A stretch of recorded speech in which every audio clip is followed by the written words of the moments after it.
ಕೋಟಿ ಇದೆ domestic savings, ಇನ್ನು 90 ಕೋಟಿ ಉಳಿಯುತ್ತಲ್ಲ, ಆ ಗ್ಯಾಪನ್ನ ವಿದೇಶಿ ಬಂಡವಾಳವನ್ನು ಆಕರ್ಷಿಸೋದ್ರ ಮೂಲಕ ಅವರು 90 ಕೋಟಿ, ನಾವು 10 ಕೋಟಿ, 100 ಕೋಟಿ ಮಾಡ್ಕೋಬಹುದು.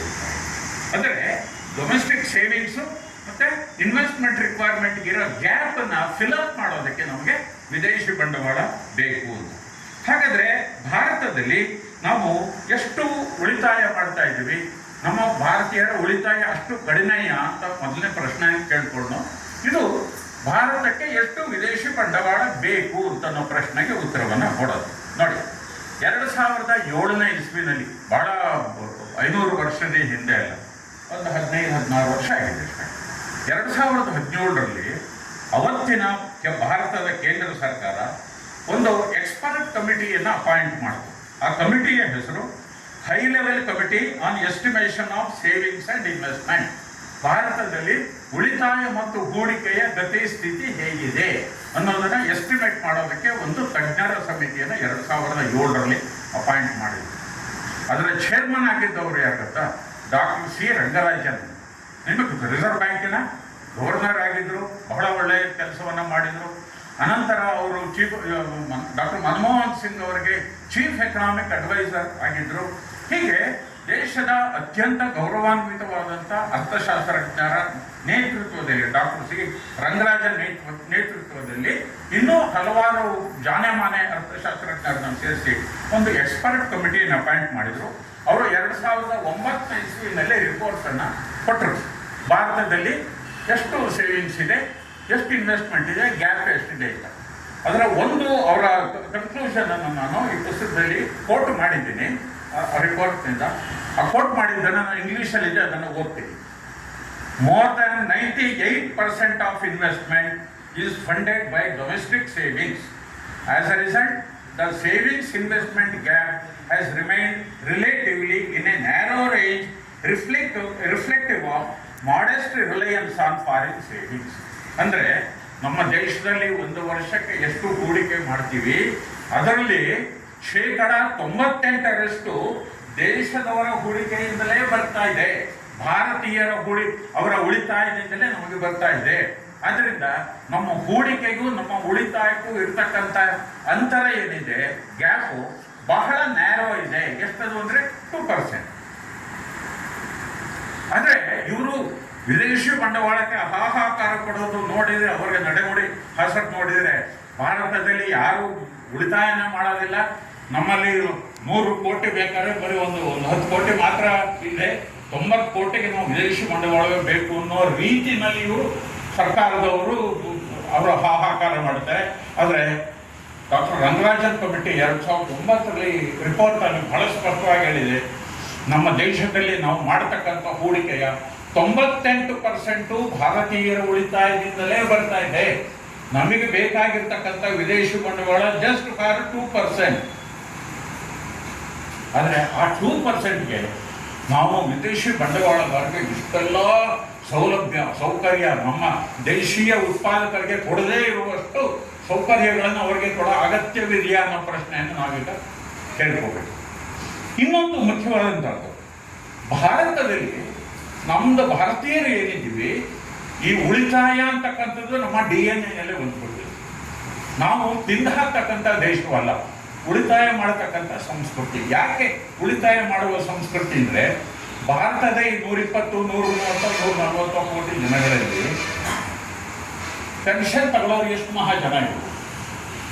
10% ಅಂದರೂ ಅದು ಜಾಸ್ತಿ ಏನು ಅಂತ ನನಗನ್ಸುತ್ತೆ. 90% ಜನಗಳು ಕೃಷಿ ಮಾಡೋರು, ವ್ಯಾಪಾರ ವ್ಯವಹಾರ ಮಾಡೋರು, ಉದ್ದಿಮೆದಾರರು, ಇವರೆಲ್ಲರಿಗೂ ಯಾಕೆ ಪೆನ್ಷನ್ ಕೊಡ್ತಾರೆ? ಆದ್ದರಿಂದ ಆಮೇಲೆ ನಮಗೆ ಸಂಸಾರದಲ್ಲಿ ಜವಾಬ್ದಾರಿ ಕೂಡ ಜಾಸ್ತಿ. ಅಮೆರಿಕ ಸಂಸಾರದಲ್ಲ, 18 ವರ್ಷ ಆದಾಗ ಮಕ್ಕಳು ಟಾಟಾ ಹೇಳಿ ಹೊರಟಾಗ್ತಾರೆ.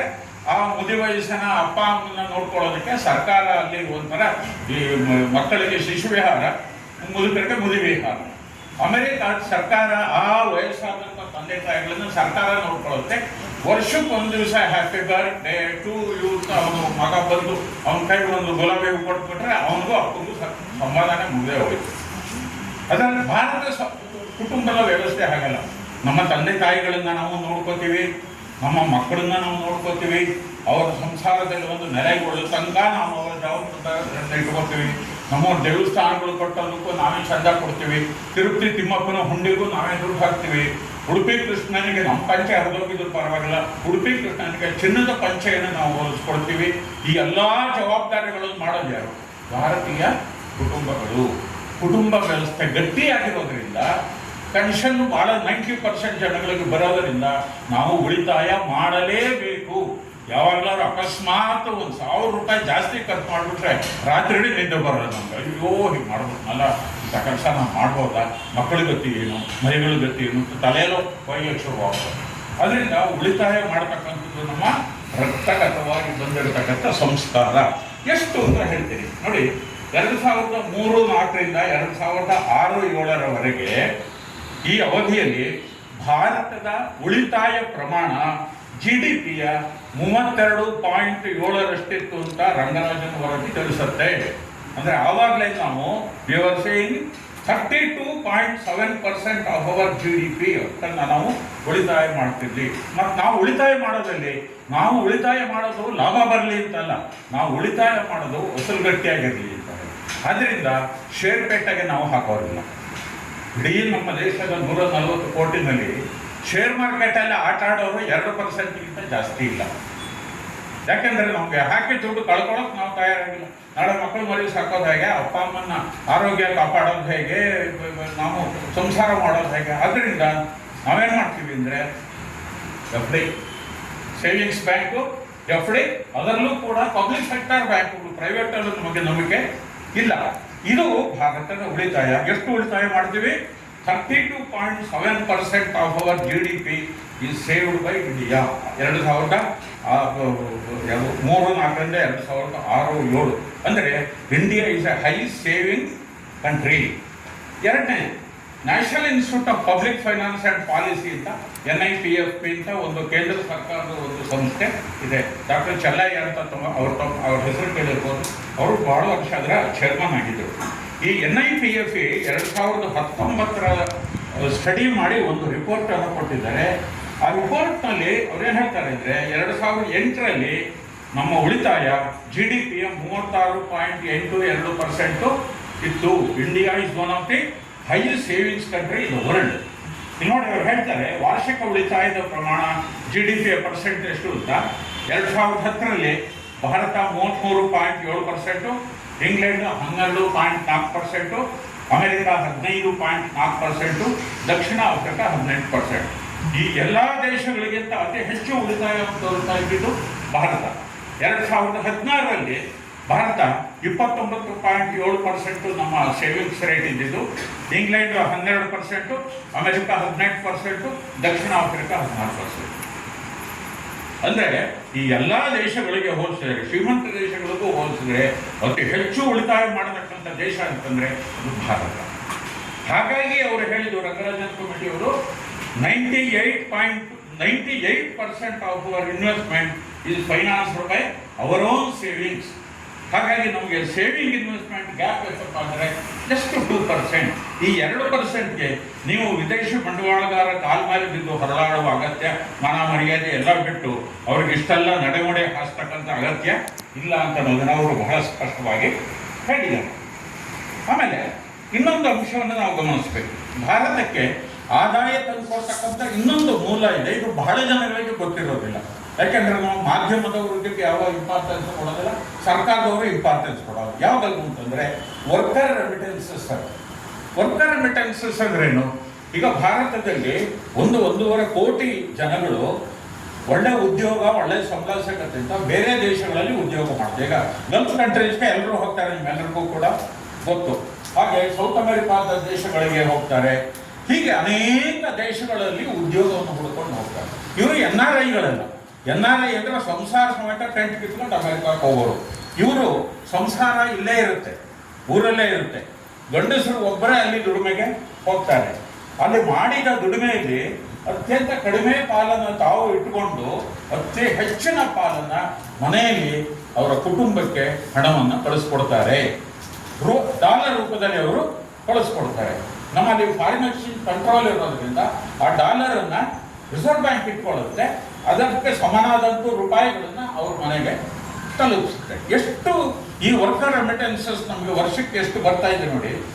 ರಿಸರ್ವ್ ಬ್ಯಾಂಕು ಪ್ರತಿ ವರ್ಷ ಇದರ ಡೇಟಾವನ್ನು ಸಬ್ಮಿಟ್ ಮಾಡುತ್ತೆ. IMF, ವರ್ಲ್ಡ್ ಬ್ಯಾಂಕ್ ಕೂಡ ವರ್ಕರ್ ರೆಮಿಟೆನ್ಸಸ್ ಬೇರೆ ಬೇರೆ ದೇಶಗಳಲ್ಲಿ ಎಷ್ಟಿದೆ ಅನ್ನೋದನ್ನ ಹೇಳಿದೆ ನೋಡಿ. 2015ರಲ್ಲಿ ನಾವು 1995ರಿಂದ 2022ರವರೆಗೆ ಕಳೆದ 27 ವರ್ಷಗಳ ಕಾಲಾವಧಿಯಲ್ಲಿ ಈ ವರ್ಕರ್ ರೆಮಿಟೆನ್ಸಸ್ನಲ್ಲಿ ಜಗತ್ತಿನಲ್ಲಿ ನಂಬರ್ 1 ಸ್ಥಾನದಲ್ಲಿರ್ತಕ್ಕಂಥದ್ದು ಭಾರತ, ಬೇರೆ ಯಾವ ದೇಶವೂ ಅಲ್ಲ. ಫಾರ್ ದಿ ಲಾಸ್ಟ್ 27 ಇಯರ್ಸ್, ಈ ವರ್ಷದ್ದು ನಾನು ಸೇರಿಸಿದ್ದೀನಿ, ಫಾರ್ ದ ಲಾಸ್ಟ್ 28 ಇಯರ್ಸ್ ಅಂತ ಇಟ್ಕೊಳ್ಳಿ. ಈಗ ನೋಡಿ, 2015ರಲ್ಲಿ $70 ಬಿಲಿಯನ್, $70 ಬಿಲಿಯನ್ ಅಂದರೆ $70,000 ಮಿಲಿಯನ್. 1,000 ಮಿಲಿಯನ್ಗೆ 1 ಬಿಲಿಯನ್, ಇದಕ್ಕೆ 100 ಕೋಟಿ, ಶತಕೋಟಿ ಅಂತ ಹೇಳಿ ಕರೀತಾರೆ. 70 ಶತಕೋಟಿ ಅಮೆರಿಕನ್ ಡಾಲರು ವರ್ಕರ್ ರೆಮಿಟೆನ್ಸಸ್ ನಮಗೆ ಬಂದಿತ್ತು. 2016ರಲ್ಲಿ $62 ಬಿಲಿಯನ್, 2017ರಲ್ಲಿ $69 ಬಿಲಿಯನ್, 2020ರಲ್ಲಿ $80 ಬಿಲಿಯನ್, 2021ರಲ್ಲಿ $89 ಬಿಲಿಯನ್, 2012ರಲ್ಲಿ $111 ಬಿಲಿಯನ್, 2023ರಲ್ಲಿ $125 ಬಿಲಿಯನ್, 2024ರ ರಿಪೋರ್ಟ್ ಕೂಡ ಬಂದಿದೆ, $129 ಬಿಲಿಯನ್. ರಿಕಾರ್ಡ್ ಬ್ರೇಕಿಂಗ್ ಅಮೌಂಟ್ ಅನ್ನ ನಮ್ಮ ಕಾರ್ಮಿಕರು, ಇವ್ರು ಯಾರು ದೊಡ್ಡ AI ಇಂಜಿನಿಯರ್ಗಳು, ಟೆಕ್ಕಿಗಳಲ್ಲ, ಹೆಚ್ಚು ಪಾಲುಗಳೆಲ್ಲ ಬ್ಲೂ ಕಲರ್ ವರ್ಕರ್ಸು, ಡ್ರೈವರ್ಗಳು, ಮೆಕ್ಯಾನಿಕ್ಗಳು, ಕಾರ್ಪೆಂಟರ್ಗಳು, ಪ್ಲಂಬರ್ಗಳು, ಬಿಲ್ಡಿಂಗ್ ಕೆಲಸ ಮಾಡ್ತಕ್ಕಂಥವ್ರು, ಈ ಥರದ ಸಾಮಾನ್ಯ ಜನಗಳು ಇಷ್ಟು ಹಣವನ್ನು ಕಳಿಸ್ತಾರೆ. ಎಷ್ಟು ಹಣ ಕಳಿಸ್ತಾರಪ್ಪ ಅಂತಂದ್ರೆ, ನಮ್ಮ FDI ಎಷ್ಟು ಬರ್ತಾ ಇದೆ ಅದಕ್ಕಿಂತ ಬಹಳ ಜಾಸ್ತಿ ಪ್ರಮಾಣದಲ್ಲಿ ಈ ನಮಗೆ ಈ ವರ್ಕರ್ ರೆಮಿಟೆನ್ಸಸ್ ಬರ್ತಾ ಇದೆ ನೋಡಿ. 2015ರಲ್ಲಿ FDI ಬಂದಿದ್ದು ನಮಗೆ $55 ಬಿಲಿಯನ್, ಕಾರ್ಮಿಕ ಸಂದಾಯ ಬಂದಿದ್ದು $70.4 ಬಿಲಿಯನ್.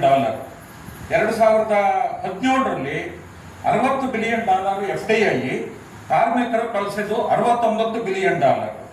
2021ರಲ್ಲಿ $83 ಬಿಲಿಯನ್, ಕಾರ್ಮಿಕರು ಕಳಿಸಿದ್ದು $89 ಬಿಲಿಯನ್. 2023ರಲ್ಲಿ $28 ಬಿಲಿಯನ್ FDI ಇಂದ ಬಂದಿತ್ತು, ಕಾರ್ಮಿಕ ಸಂದಾಯದಿಂದ ಬಂದಿದ್ದು $125 ಬಿಲಿಯನ್. ಅಂದ್ರೆ ನಿರಂತರವಾಗಿ ಪ್ರತಿ ವರ್ಷ FDI ಇಂದ ಎಷ್ಟು ನಮಗೆ ಹಣ ಬರುತ್ತೋ ಅದಕ್ಕಿಂತ ದೊಡ್ಡ ಪ್ರಮಾಣದಲ್ಲಿ ನಮ್ಮ ಕಾರ್ಮಿಕರು ನಮಗೆ ಡಾಲರ್ನ ಕಳಿಸ್ಕೊಡ್ತಾರೆ. ಡಾಲರ್ ನೀಡುವ ಕಾಮಧೇನುಗಳು ನಮ್ಮ ಈ ಕಾರ್ಮಿಕರು. ಈ FDIಗೂ ಈ ವರ್ಕರ್ ರೆಮಿಟೆನ್ಸಸ್ಗೂ ಬಹಳ ವ್ಯತ್ಯಾಸ. FDI ಏನಪ್ಪಾ ಅಂದ್ರೆ, ಬಹಳ ಜನ ತಿಳ್ಕೊಂಡಿರೋದು FDI ಅಂತಿದ್ದಾಗೆ ವಿದೇಶಿಯರು ಗೋಣಿಚೀಲದಲ್ಲಿ ಡಾಲರ್ ತುಂಬಿಕೊಂಡು ಬಂದು ಇಲ್ಲಿ ಬಂದು ಸುರಿದು ಬಿಡ್ತಾರೆ. ಅದು ಶುದ್ಧ ಸುಳ್ಳು. ಅದರಲ್ಲಿ ಅನೇಕ ಬೇರೆ ಬೇರೆ ಬೇರೆ ಬಾಬುಗಳಲ್ಲಿ ಅವರ ಡಾಲರ್ನ ಅವರೇ ವಾಪಸ್ ಕಿತ್ಕೊಂಡು ಹೋಗ್ತಾರೆ. ಅದನ್ನು ಮುಂದೆ ಹೇಳ್ತಾರೆ, ಅದಕ್ಕೆ FDO ಅಂತ ಕರೀತಾರೆ, ಅಂದ್ರೆ ಫಾರಿನ್ ಡೈರೆಕ್ಟ್ ಔಟ್ಫ್ಲೋ ಅಂತ. FDO ಇನ್ FDI ಅಂತ ಅಂತಾರೆ. ಅಂದ್ರೆ FDIನಲ್ಲಿ FDO ಕೂಡ ಇದೆ. ಅವರೊಂದು $100 ಕೋಟಿ ನಮ್ಮಲ್ಲಿ ಇನ್ವೆಸ್ಟ್ ಮಾಡಿದ್ರೆ ಅಷ್ಟು ನಮಗೆ ಬರೋದಿಲ್ಲ. ಅದರಲ್ಲಿ ಅವರು ಅನೇಕ ಬಾಬುಗಳಲ್ಲಿ ಡಾಲರ್ನ ಕಿತ್ಕೊಂಡು ಹೋಗ್ತಾರೆ ಅಂತ.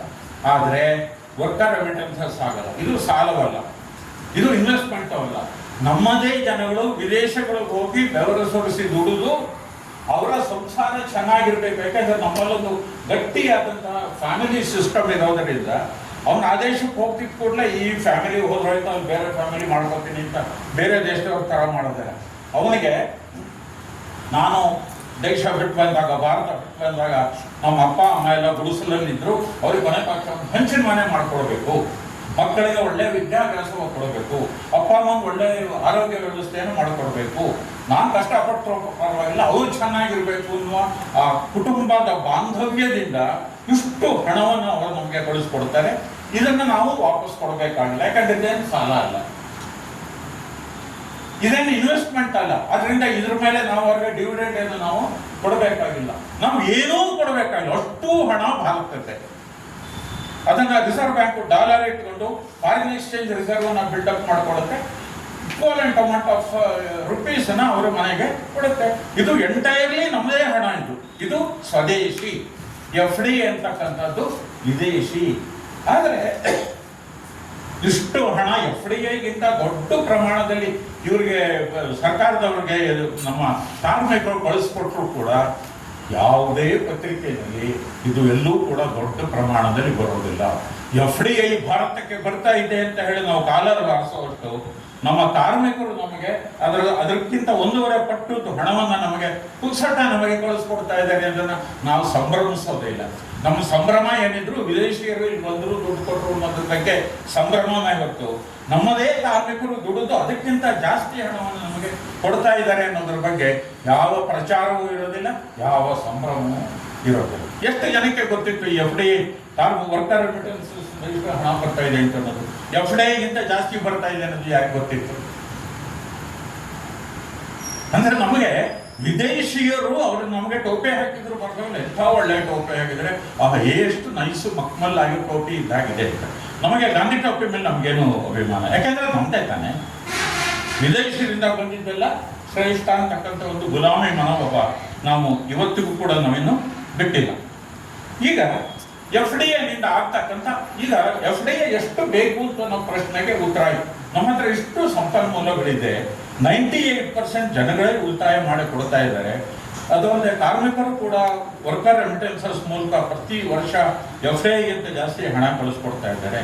ನಾವು ವಿದೇಶಿ ಬಂಡವಾಳಗಾರರ ಎದುರುಗಡೆ, ಅವರ ಮೇಲ್ಗಡೆ, ಅವರ ಕಾಲು ಎದುರುಗಡೆ ಹೊರಳಾಡಿ ಅಪ್ಪ ನೀವು ಬನ್ನಿ, ನಿಮ್ಗೆಲ್ಲ ಸೌಲಭ್ಯ ಮಾಡ್ಕೊಡ್ತೀವಿ, ನೀವು ಹೇಳಿದ್ ಕೊಡ್ತೀವಿ, ನಮ್ಮ ರೈತರಿಗೆ ಟೋಪಿ ಹಾಕಿ 1000 ಎಕರೆ ಕಿತ್ಕೊಂಡು ಅವ್ರ ಹತ್ರ ಬೇಕಾದ್ರೆ ನಿಮಗೆ ಕೊಡ್ತೀವಿ, ಯೋಚನೆ ಮಾಡಬೇಡಿ. ಅಗತ್ಯ ಇದೆಯಾ? ಭಾರತಕ್ಕೆ ಅಗತ್ಯ ಇದೆ ವಿದೇಶಿ ಬಂಡವಾಳ? ಇಷ್ಟೊಂದು ಪ್ರಮಾಣದಲ್ಲಿ ನಾವು ಅವರ ಕಾಲ ಮೇಲೆ ಬಿದ್ದು ಹೊರಳಾಡುವಷ್ಟು ಅಗತ್ಯ ಇದೆಯಾ ನಮಗೆ? ಇದು ಮೊದಲನೇ ಪ್ರಶ್ನೆ. ಎರಡನೇ, FDIನಲ್ಲಿ ಅದು ನಮಗೆ ಪುಕ್ಸಟ್ಟೆ ಬಂದ್ಬಿಡುತ್ತಾ? ಫಾರಿನ್ ಡೈರೆಕ್ಟ್ ಇನ್ವೆಸ್ಟ್ಮೆಂಟ್ ಅಂತಕ್ಕಂಥದ್ದು ನಮಗೆ ಪುಕ್ಸಟ್ಟೆ ಬರುತ್ತಾ? ಅದರ ಕಾಸ್ಟ್ ಏನಿದೆ? ಅಂದರೆ ಕಾಸ್ಟ್ ಏನಿದೆ ಅಂತಂದರೆ ನೋಡಿ, FDI ನಮಗೆ ಬಂದಾಗ, ಫಾರಿನ್ ಡೈರೆಕ್ಟ್ ಇನ್ವೆಸ್ಟ್ಮೆಂಟು ಭಾರತಕ್ಕೆ ಬಂದಾಗ ನಾವು ಅವ್ರಿಗೆ ಏನೇನು ಕೊಡಬೇಕಾಗತ್ತೆ ಅಂದರೆ, ಮೊದಲನೇದು ರಾಯಲ್ಟಿ ಕೊಡಬೇಕಾಗುತ್ತೆ. ಅಂದರೆ ಅವರ ಬ್ರ್ಯಾಂಡ್ ನೇಮ್ ಇದೆ. ಈಗ ಮಾರುತಿ ಸುಜುಕಿ ಅದೊಂದು ಕೊಲಾಬರೇಷನ್, ಜಪಾನಿನ ಸುಜುಕಿ ಕಂಪನಿ ಜೊತೆಗೆ ಭಾರತದ ಮಾರುತಿ ಮೋಟಾರ್ ಕಂಪನಿ ಅದು ಕೊಲಾಬರೇಷನ್ ಮಾಡಿಕೊಂಡಿದ್ದು. ನಾವು ಸುಜುಕಿ ಅನ್ನೋ ಹೆಸರು ಬಳಸ್ಕೊಂಡು, ಅದು ಅವರ ಹೆಸರು, ಅದು ಅವರ ಬ್ರ್ಯಾಂಡ್ ನೇಮ್. ಅದನ್ನು ಬಳಸ್ಕೊಂಡು ನಾವಿಲ್ಲಿ ವ್ಯಾಪಾರ ಮಾಡ್ತಾ ಇರೋದ್ರಿಂದ ಪ್ರತಿ ವರ್ಷ ಅವರಿಗೆ ಕೋಟ್ಯಾಂತರ ಡಾಲರ್ನಷ್ಟು ರಾಯಲ್ಟಿ ಅವರಿಗೆ ನಾವು ಕೊಡಬೇಕು, ಬ್ರ್ಯಾಂಡ್ ನೇಮ್ ಉಪಯೋಗಿಸ್ಕೊಳ್ಳೋದು. ಆಮೇಲಿಂದ ಪೇಟೆಂಟೆಡ್ ಟೆಕ್ನಾಲಜಿಗಳು ಅವ್ರದ್ದೇನಿದೆ ಅದನ್ನು ನಾವು ಬಳಸ್ಕೊಂಡಿದ್ದಕ್ಕೆ ಅದಕ್ಕೆ ಅವರಿಗೆ ನಾವು ರಾಯಲ್ಟಿಯನ್ನು ಕೊಡಬೇಕು. ಆಮೇಲಿಂದ ಈ ವಿದೇಶಿ ಕಂಪನಿಗಳು ಏನು ಶೇರ್ ಬಂಡವಾಳ ಹಾಕಿರ್ತಾರೆ, ಒಂದು 30%, 40%, 50% ಎಷ್ಟು ಅವರು ಶೇರ್ ಹಾಕಿರ್ತಾರೆ, ಅದ್ರ ಮೇಲೆ ನಮಗೆ ಬಂದ ಲಾಭದಲ್ಲಿ ಅವರಿಗೆ ಡಿವಿಡೆಂಡ್ ಅನ್ನು ಕೊಡಬೇಕು. ಇದೆಲ್ಲವನ್ನು ಡಾಲರ್ ಮೂಲಕ ಕೊಡಬೇಕು. ಓಕೆ, ಸೊ ಅವ್ರಿಗೆ ನಾವು ಇದನ್ನು ಕೊಡಬೇಕು. ಆಮೇಲೆ ಕನ್ಸಲ್ಟೇಷನ್ ಫೀಸ್ ಅಂತ ಹೇಳಿ, ಅವು ನಮಗೇನಾದ್ರು ಅನುಮಾನ, ಯಪ್ಪ ಚಕ್ರ ತಿರುಗ್ತಾನೆ ಅಲ್ಲ ಸರ್, ಏನು ಮಾಡೋಕ್ಕೆ ಹೋಗುತ್ತಾಗಲ್ಲ ಅಂದರೆ, ಹಲೋ ಯಪ್ಪ ಚಕ್ರ ತಿರುಗ್ತಾ ಇಲ್ಲ ಸರ್, ಅದೊಂದು ಸೋರಿ ಹೀಗಂದ್ರೆ ತಿರ್ಗತ್ತೆ. ಈ ಕನ್ಸಲ್ಟೇಷನ್ ಫೀಸ್ ಅಂತ ಬೇರೆ ನಾವು ಅವ್ರಿಗೆ ಕೊಡಬೇಕು. ಇದು foreign direct outflow due to foreign direct investment. ಎಷ್ಟು ಹಣ ಇದೆ. ಆಮೇಲೆ ಇನ್ನೊಂದು ಬಹಳ ಮುಖ್ಯ ಅದು ಅಂದರೆ CIF ವ್ಯಾಲ್ಯೂ ಅಂತ. CIF ವ್ಯಾಲ್ಯೂ ಅಂತಂದರೆ ಇವತ್ತು ಪ್ರಪಂಚದಲ್ಲಿ ಯಾವ ಈ MNCಗಳು ಯಾವ ಒಂದು ಪದಾರ್ಥವನ್ನು ಇಂಡಿಯಾದಲ್ಲಿ ಅಥವಾ ಯಾವುದೇ ದೇಶದಲ್ಲಿ ಪೂರ ಉತ್ಪಾದನೆ ಮಾಡೋದಿಲ್ಲ. ಈಗ ಒಂದು ಫ್ರಿಡ್ಜನ್ನ ಅವರು ಒಂದು ಕಂಪನಿ ಸ್ಟಾಕ್ ಮಾಡಿ ಫ್ರಿಡ್ಜ್ ಉತ್ಪಾದನೆ ಮಾಡಿದ್ರು ಅಂದರೆ ಅದರ ಕಂಪ್ರೆಸರು ಅವರದ್ದೇ ಇನ್ಯಾವುದೋ ಒಂದು ದೇಶದ ಒಂದು ಕಂಪನಿ ಇರುತ್ತೆ, ಅಲ್ಲಿಂದ ಕಂಪ್ರೆಸರ್ ಬರುತ್ತೆ. ಇನ್ಯಾವುದೋ ಒಂದು ವೈರಿಂಗ್ ಸಿಸ್ಟಮು ಇನ್ಯಾವುದೋ ಒಂದು ದೇಶದಿಂದ ಬರುತ್ತೆ. ಇದನ್ನೆಲ್ಲ ಅವರು ಅಂದರೆ ಬಿಡಿ ಭಾಗಗಳನ್ನು ತರಿಸ್ಕೊಂಡು ಇಲ್ಲಿ ಅಸೆಂಬಲ್ ಮಾಡ್ತಾರೆ ಅಷ್ಟೇ. ಇದಕ್ಕೆ ಸ್ಕ್ರೂ ಡ್ರೈವರ್ ಟೆಕ್ನಾಲಜಿ ಅಂತ ಹೇಳಿ ಕರೀತಾರೆ. ನಮಗವ್ರೇನು ಟೆಕ್ನಾಲಜಿ ಟ್ರಾನ್ಸ್ಫರ್ ಮಾಡೋದಿಲ್ಲ. ಈಗ ಮಾರುತಿ ಸುಜುಕಿ ಯಾವ ಜಮಾನದಿಂದ ಅವ್ರದ್ದು ಕೊಲಾಬ್ರೇಷನ್ ಕಂಪ್ನಿ ಮಾಡ್ತಾ ಇದ್ದೀವಿ, ಇವತ್ತಾದರೂ ನಮಗೆ ಅದನ್ನು ನಾವು ಅದನ್ನು ಬಿಟ್ಟು ನಮ್ಮ ಪಾಡಿ ನಾವು ಮಾಡ್ತೀವಿ ಅಂತಕ್ಕಂಥ ಧೈರ್ಯ ಇದೆಯಾ? ಅಥವಾ ಅವ್ರು ಬಿಟ್ಟು ಕೊಡ್ತಾರೆ ನಮಗೆ?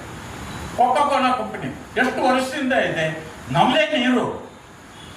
ಅವರೇನು ಅಮೆರಿಕದಿಂದ ನೀರು ತರೋದಿಲ್ಲ. ನಮ್ಮ ರೈತರಿಗೆ ನೀರಿಲ್ಲದಿದ್ದರೂ ಪರವಾಗಿಲ್ಲ, ಕೋಕಾ ಕೋಲಾದವರೆಗೆ ನಾವು ನೀರು ಕೊಡ್ತೀವಿ. ಅದಕ್ಕೊಂದಷ್ಟು ಉಪ್ಪು ಖಾರ ಬೆರೆಸಿ ಅವರು ಕೋಕಾ ಕೋಲಾ ಮಾಡಿಕೊಡ್ತಾರೆ. ಅದು ಏನು ನಡೆಸ್ತಾರೆ ಅನ್ನೋದು ಇವತ್ತಿನ ತನಕ ನಮಗೆ ಗೊತ್ತಿಲ್ಲ.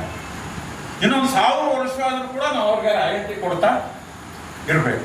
ಈ CIF ವ್ಯಾಲ್ಯೂ ಇದೆಯಲ್ಲ, ಇದು ಬೇರೆ ಬೇರೆ ದೇಶಗಳಲ್ಲಿ ಅವ್ರ ಕಂಪನಿಗಳಿಂದ ಅದನ್ನು ಇಂಪೋರ್ಟ್ ಮಾಡ್ಕೊತಾರೆ. CIF ಅಂದರೆ ಕಾಸ್ಟ್, ಇನ್ಶೂರೆನ್ಸ್ ಆ್ಯಂಡ್ ಫ್ರೈಟ್ ಅಂತ. ಅಂದರೆ ಆ ಸ್ಪೇರ್ ಪಾರ್ಟಿನ ಬೆಲೆ, ಅದಕ್ಕೆ ಬೇಕಾಗ್ತಕ್ಕಂಥ ಇನ್ಶೂರೆನ್ಸು, ಅದನ್ನು ಹಡಗಿನಲ್ಲಿ ತರಿಸ್ಕೊಂಡಿದ್ದಕ್ಕೆ ಎಲ್ಲದನ್ನು ನಮ್ಮ ತಲೆ ಮೇಲೆ ಹಾಕ್ತಾರೆ. ಆಮೇಲೆ ಬೆಲೆ ಕಾಂಪಿಟೇಟಿವ್ ಆಗಿರೋದಿಲ್ಲ. ನೀವು ಬೇರೆ ಕಡೆಗೆ ಹೋದರೆ $500 ಸಿಗೋದು, ಇವರು $750 ಹಾಕಿರ್ತಾರೆ. ಇದು ಓಪನ್ ಸೀಕ್ರೆಟ್, ಎಲ್ರಿಗೂ ಗೊತ್ತಿರೋದು. ಈಗ ಒಂದು FDI ಕಂಪನಿ, ಒಂದು ಕೊಲಾಬರೇಷನ್ನಲ್ಲಿ ಇರ್ತಕ್ಕಂಥ ಒಂದು ಕಂಪನಿ ಒಂದು ವರ್ಷಕ್ಕೆ ಎಷ್ಟು ಡಾಲರ್ನ ಹೊರಗಡೆ ತಗೊಂಡು ಹೋಗುತ್ತೆ, ಅಂದರೆ ನಮ್ಮ ಜೋಬು ಎಷ್ಟು ಖಾಲಿ ಆಗತ್ತೆ ಅಂತ ಅನ್ನೋದಕ್ಕೆ ನಿಮಗೆಲ್ಲೂ ಸರ್ಕಾರಿ ವಲಯದಲ್ಲಿ ಡಾಕ್ಯುಮೆಂಟ್ ನಮಗೆ ಸಿಗೋದಿಲ್ಲ, ನಿಮಗೆ ಲೆಕ್ಕ ಸಿಗೋದಿಲ್ಲ.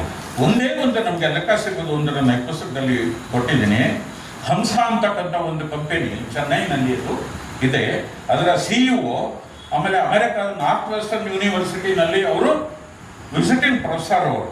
ಅವರು ಹಿಂದೂ ಬಿಸ್ನೆಸ್ ಲೈನ್ ಪತ್ರಿಕೆಯಲ್ಲಿ 2013 ಏಪ್ರಿಲ್ 11 ಮತ್ತು 13 ಸಂಚಿಕೆಗಳಲ್ಲಿ 2 ಭಾಗಗಳಲ್ಲಿ ಆರ್ಟಿಕಲ್ ಅನ್ನು ಪಬ್ಲಿಷ್ ಮಾಡಿದರು. ಆರ್ಟಿಕಲ್ ಅನ್ನ ಹೆಸರು FDO in FDI ಅಂತ ಇವಾಗ ಹೇಳಿದ್ನಲ್ಲ ಅದೇ. ಅದರಲ್ಲಿ ಅವರು 28 ವಿದೇಶಿ ಕಂಪನಿಗಳ ಈ ಲೆಕ್ಕಾಚಾರ ಪಬ್ಲಿಕ್ ಡೊಮೈನ್ನಲ್ಲಿ ಅವರು ಪ್ರಿಂಟ್ ಮಾಡಿ ಪುಸ್ತಕದಲ್ಲಿ ಹಂಚಿದ್ದದು, ಪಬ್ಲಿಕ್ ಡೊಮೈನ್ನಲ್ಲಿ ಇರ್ತಕ್ಕಂಥದ್ದು. ಅದರ ಲೆಕ್ಕವನ್ನು ಇದರಲ್ಲಿ ಕೊಡ್ತಾರೆ.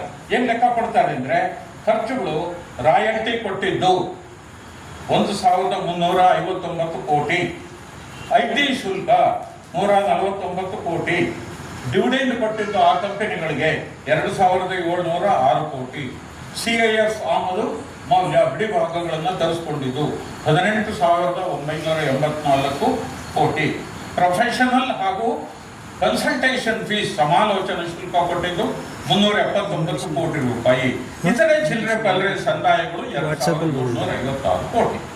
ಈಗ ಕೊಡ್ತಾರೆ. ಒಟ್ಟು ವಿದೇಶಿ ವಿನಿಮಯ ನಾವು ಅವರಿಗೆ ಕೊಟ್ಟಿದ್ದು, ಅಂದ್ರೆ ವಿದೇಶಿ ವಿನಿಮಯ ಈ ಖರ್ಚುಗಳಿಗಾಗಿ ಹೊರಗಡೆ ಹೋಗಿದ್ದು ಔಟ್ಫ್ಲೋ, ಅದು 26,334 ಕೋಟಿ ರೂಪಾಯಿ. ಈ ಕಂಪನಿಗಳು, ಈ 28 ಕಂಪನಿಗಳು ಅವರ ಉತ್ಪನ್ನಗಳನ್ನು ವಿದೇಶಗಳಿಗೆ ಮಾರಿ ನಮಗೆ ವಿದೇಶಿ ಬಂಡವಾಳವನ್ನು ತಂದುಕೊಟ್ಟಿದ್ದು. ಅದೆಷ್ಟಪ್ಪ ಅಂದರೆ 10,696 ಕೋಟಿ ರೂಪಾಯಿ. ಆದಾಯ 10,696 ಕೋಟಿ, ಖರ್ಚು 26,334 ಕೋಟಿ ರೂಪಾಯಿ. ಒಟ್ಟು ದೇಶಕ್ಕಾದಂಥ ವಿದೇಶಿ ವಿನಿಮಯದ ನಷ್ಟ 15,638 ಕೋಟಿ ರೂಪಾಯಿ. ಅವರೊಂದು ಪ್ರಶ್ನೆ ಕೇಳ್ತಾರೆ, ಬರೀ 28 ಕಂಪನಿಗಳು ಒಂದು ವರ್ಷದಲ್ಲಿ ನಮಗೆ 15,638 ಕೋಟಿ ರೂಪಾಯಿ ವಿದೇಶಿ ವಿನಿಮಯ ನಷ್ಟಕ್ಕೆ ಕಾರಣವಾದರೆ ಭಾರತದಲ್ಲಿ ಎಷ್ಟು ವಿದೇಶಿ ಕಂಪನಿಗಳು ಕೆಲಸ ಮಾಡ್ತಾ ಇದೆ? ಇತ್ತೀಚೆಗೆ ಅವರು ಯಾರು ರಾವ್ ಇಂದ್ರಜಿತ್ ಸಿಂಗ್ ಅಂತ 2022ರಲ್ಲಿ ಪಾರ್ಲಿಮೆಂಟಲ್ಲಿ ಒಂದು ಹೇಳಿಕೆಯನ್ನು ಕೊಟ್ಟರು. ಅದರ ಪ್ರಕಾರ ಭಾರತದಲ್ಲಿ 5,068 ರಿಜಿಸ್ಟರ್ ವಿದೇಶಿ ಕಂಪನಿಗಳು ಆವಾಗ ಇದ್ವು. ಅವುಗಳಲ್ಲಿ 3,091 ಕಂಪನಿಗಳು ಆಕ್ಟಿವ್ ಆಗಿದ್ವು. ಈ ಆಕ್ಟಿವ್ ಕಂಪನಿಗಳಲ್ಲಿ 1,000ಕ್ಕೂ ಹೆಚ್ಚು ಅಮೆರಿಕಾದ ಕಂಪನಿಗಳು, 174 ಚೈನಾಕ್ಕೆ ಸೇರಿದ ಕಂಪನಿಗಳು.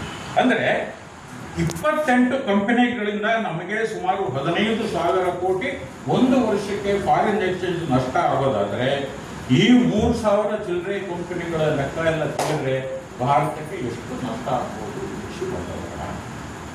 ಸರ್ಕಾರ ಹೇಳಿದ್ರು ವಿದೇಶಿ ಬಂಡವಾಳ ಬರಬೇಕು, ಅದು ಬಂದರೆ ಅವರು ಗೋಣೆ ಚೀಲದಲ್ಲಿ ಡಾಲರ್ ತುಂಬಿಕೊಂಡು ಬಂದು ನಮ್ಮ ತಲೆ ಕೂರ್ದು ಬಿಡ್ತಾರೆ. ನಾಟ್ ಒಂದು ನಿಮಿಷ, ಅದು ವಿಲ್ ಹ್ಯಾವ್ ಡಿಸ್ಕಸ್. ಸೊ ಇದನ್ನು ಮಾಡಬೇಕು. ಅವರು ಈ ಪ್ರಶ್ನೆ ಕೇಳಿ, ಸರ್ಕಾರ ಪ್ರತಿ ವರ್ಷ ನಮಗೆ ಎಷ್ಟು FDIನಿಂದ ಎಷ್ಟು ನಮಗೆ ಫಾರಿನ್ ಎಕ್ಸ್ಚೇಂಜ್ ಬಂತು, ಈ ರಾಯಲ್ಟಿ, CIF ವ್ಯಾಲ್ಯೂ ಇತ್ಯಾದಿಗಳಿಂದ ಎಷ್ಟು ಡಾಲರ್ನ ಹೊರಗಡೆ ತಗೊಂಡೋದ್ರು, ನೆಟ್ ನಮಗೆ ಉಳಿದಿದ್ದೆಷ್ಟು ಅಥವಾ ಕಳ್ಕೊಂಡಿದ್ದೆಷ್ಟು ಅಂತ ಅನ್ನೋದರ ಡೇಟಾವನ್ನು ನಮಗೆ ನೀವು ಪಬ್ಲಿಷ್ ಮಾಡಬೇಕು ಅಂತ ಹೇಳಿ ಸ್ವದೇಶಿ ಜಾಗರಣ ಮಂಚ್ ಹಲವಾರು ವರ್ಷಗಳಿಂದ ಕೇಳ್ತಾ ಇದೆ. ಅದರ ಸರ್ಕಾರ ಇವತ್ತು ಕೂಡ ಆ ಕೆಲಸವನ್ನು ಮಾಡೋದಿಲ್ಲ. ಆಮೇಲೆ ಇವೆಲ್ಲದರ ಜೊತೆಗೆ ಈ ಕಂಪನಿಗಳು ಮಾಡ್ತಕ್ಕಂಥ ಇನ್ನೊಂದು ಏನಪ್ಪ ಅಂತಂದ್ರೆ, ದೊಡ್ಡ ದೊಡ್ಡ ಆಕ್ಸಿಡೆಂಟ್ಗಳಾಗುತ್ತೆ. ಕೆಲವು ಆಕ್ಸಿಡೆಂಟ್ ನಮ್ಮ ದೇಶದಲ್ಲಿ ಆಗಿದೆ. ಈ ಉದಾಹರಣೆಗೆ ಭೋಪಾಲ್ ಗ್ಯಾಸ್ ಟ್ರಾಜಿಡಿ 1984ರಲ್ಲಿ ಆದಂಥದ್ದು ಭೋಪಾಲ್ ಗ್ಯಾಸ್ ಟ್ರಾಜಿಡಿ. ಅದು ಅಮೆರಿಕಾದ ಯೂನಿಯನ್ ಕಾರ್ಬೈಡ್ ಕಂಪನಿ ಏನಿದೆ ಅದಕ್ಕೆ ಈಗ ಯೂನಿಯನ್ ಕಾರ್ಬೈಡ್ ಇಂಡಿಯಾ ಅಂತ ಅನ್ನೋದು ಅಫಿಲಿಯೇಟೆಡ್ ಕಂಪನಿ. ಅಲ್ಲಿ ಅದು highly poisonous chemical methyl isocyanate ಏನಿದೆ ಅದನ್ನು ಉತ್ಪಾದನೆ ಮಾಡಿ ಅದನ್ನು ರಸಗೊಬ್ಬರ ಕಾರ್ಖಾನೆಗಳಿಗೆ ಕೊಡ್ತಾ ಇದ್ದಂಥ ಒಂದು ಕಂಪನಿ.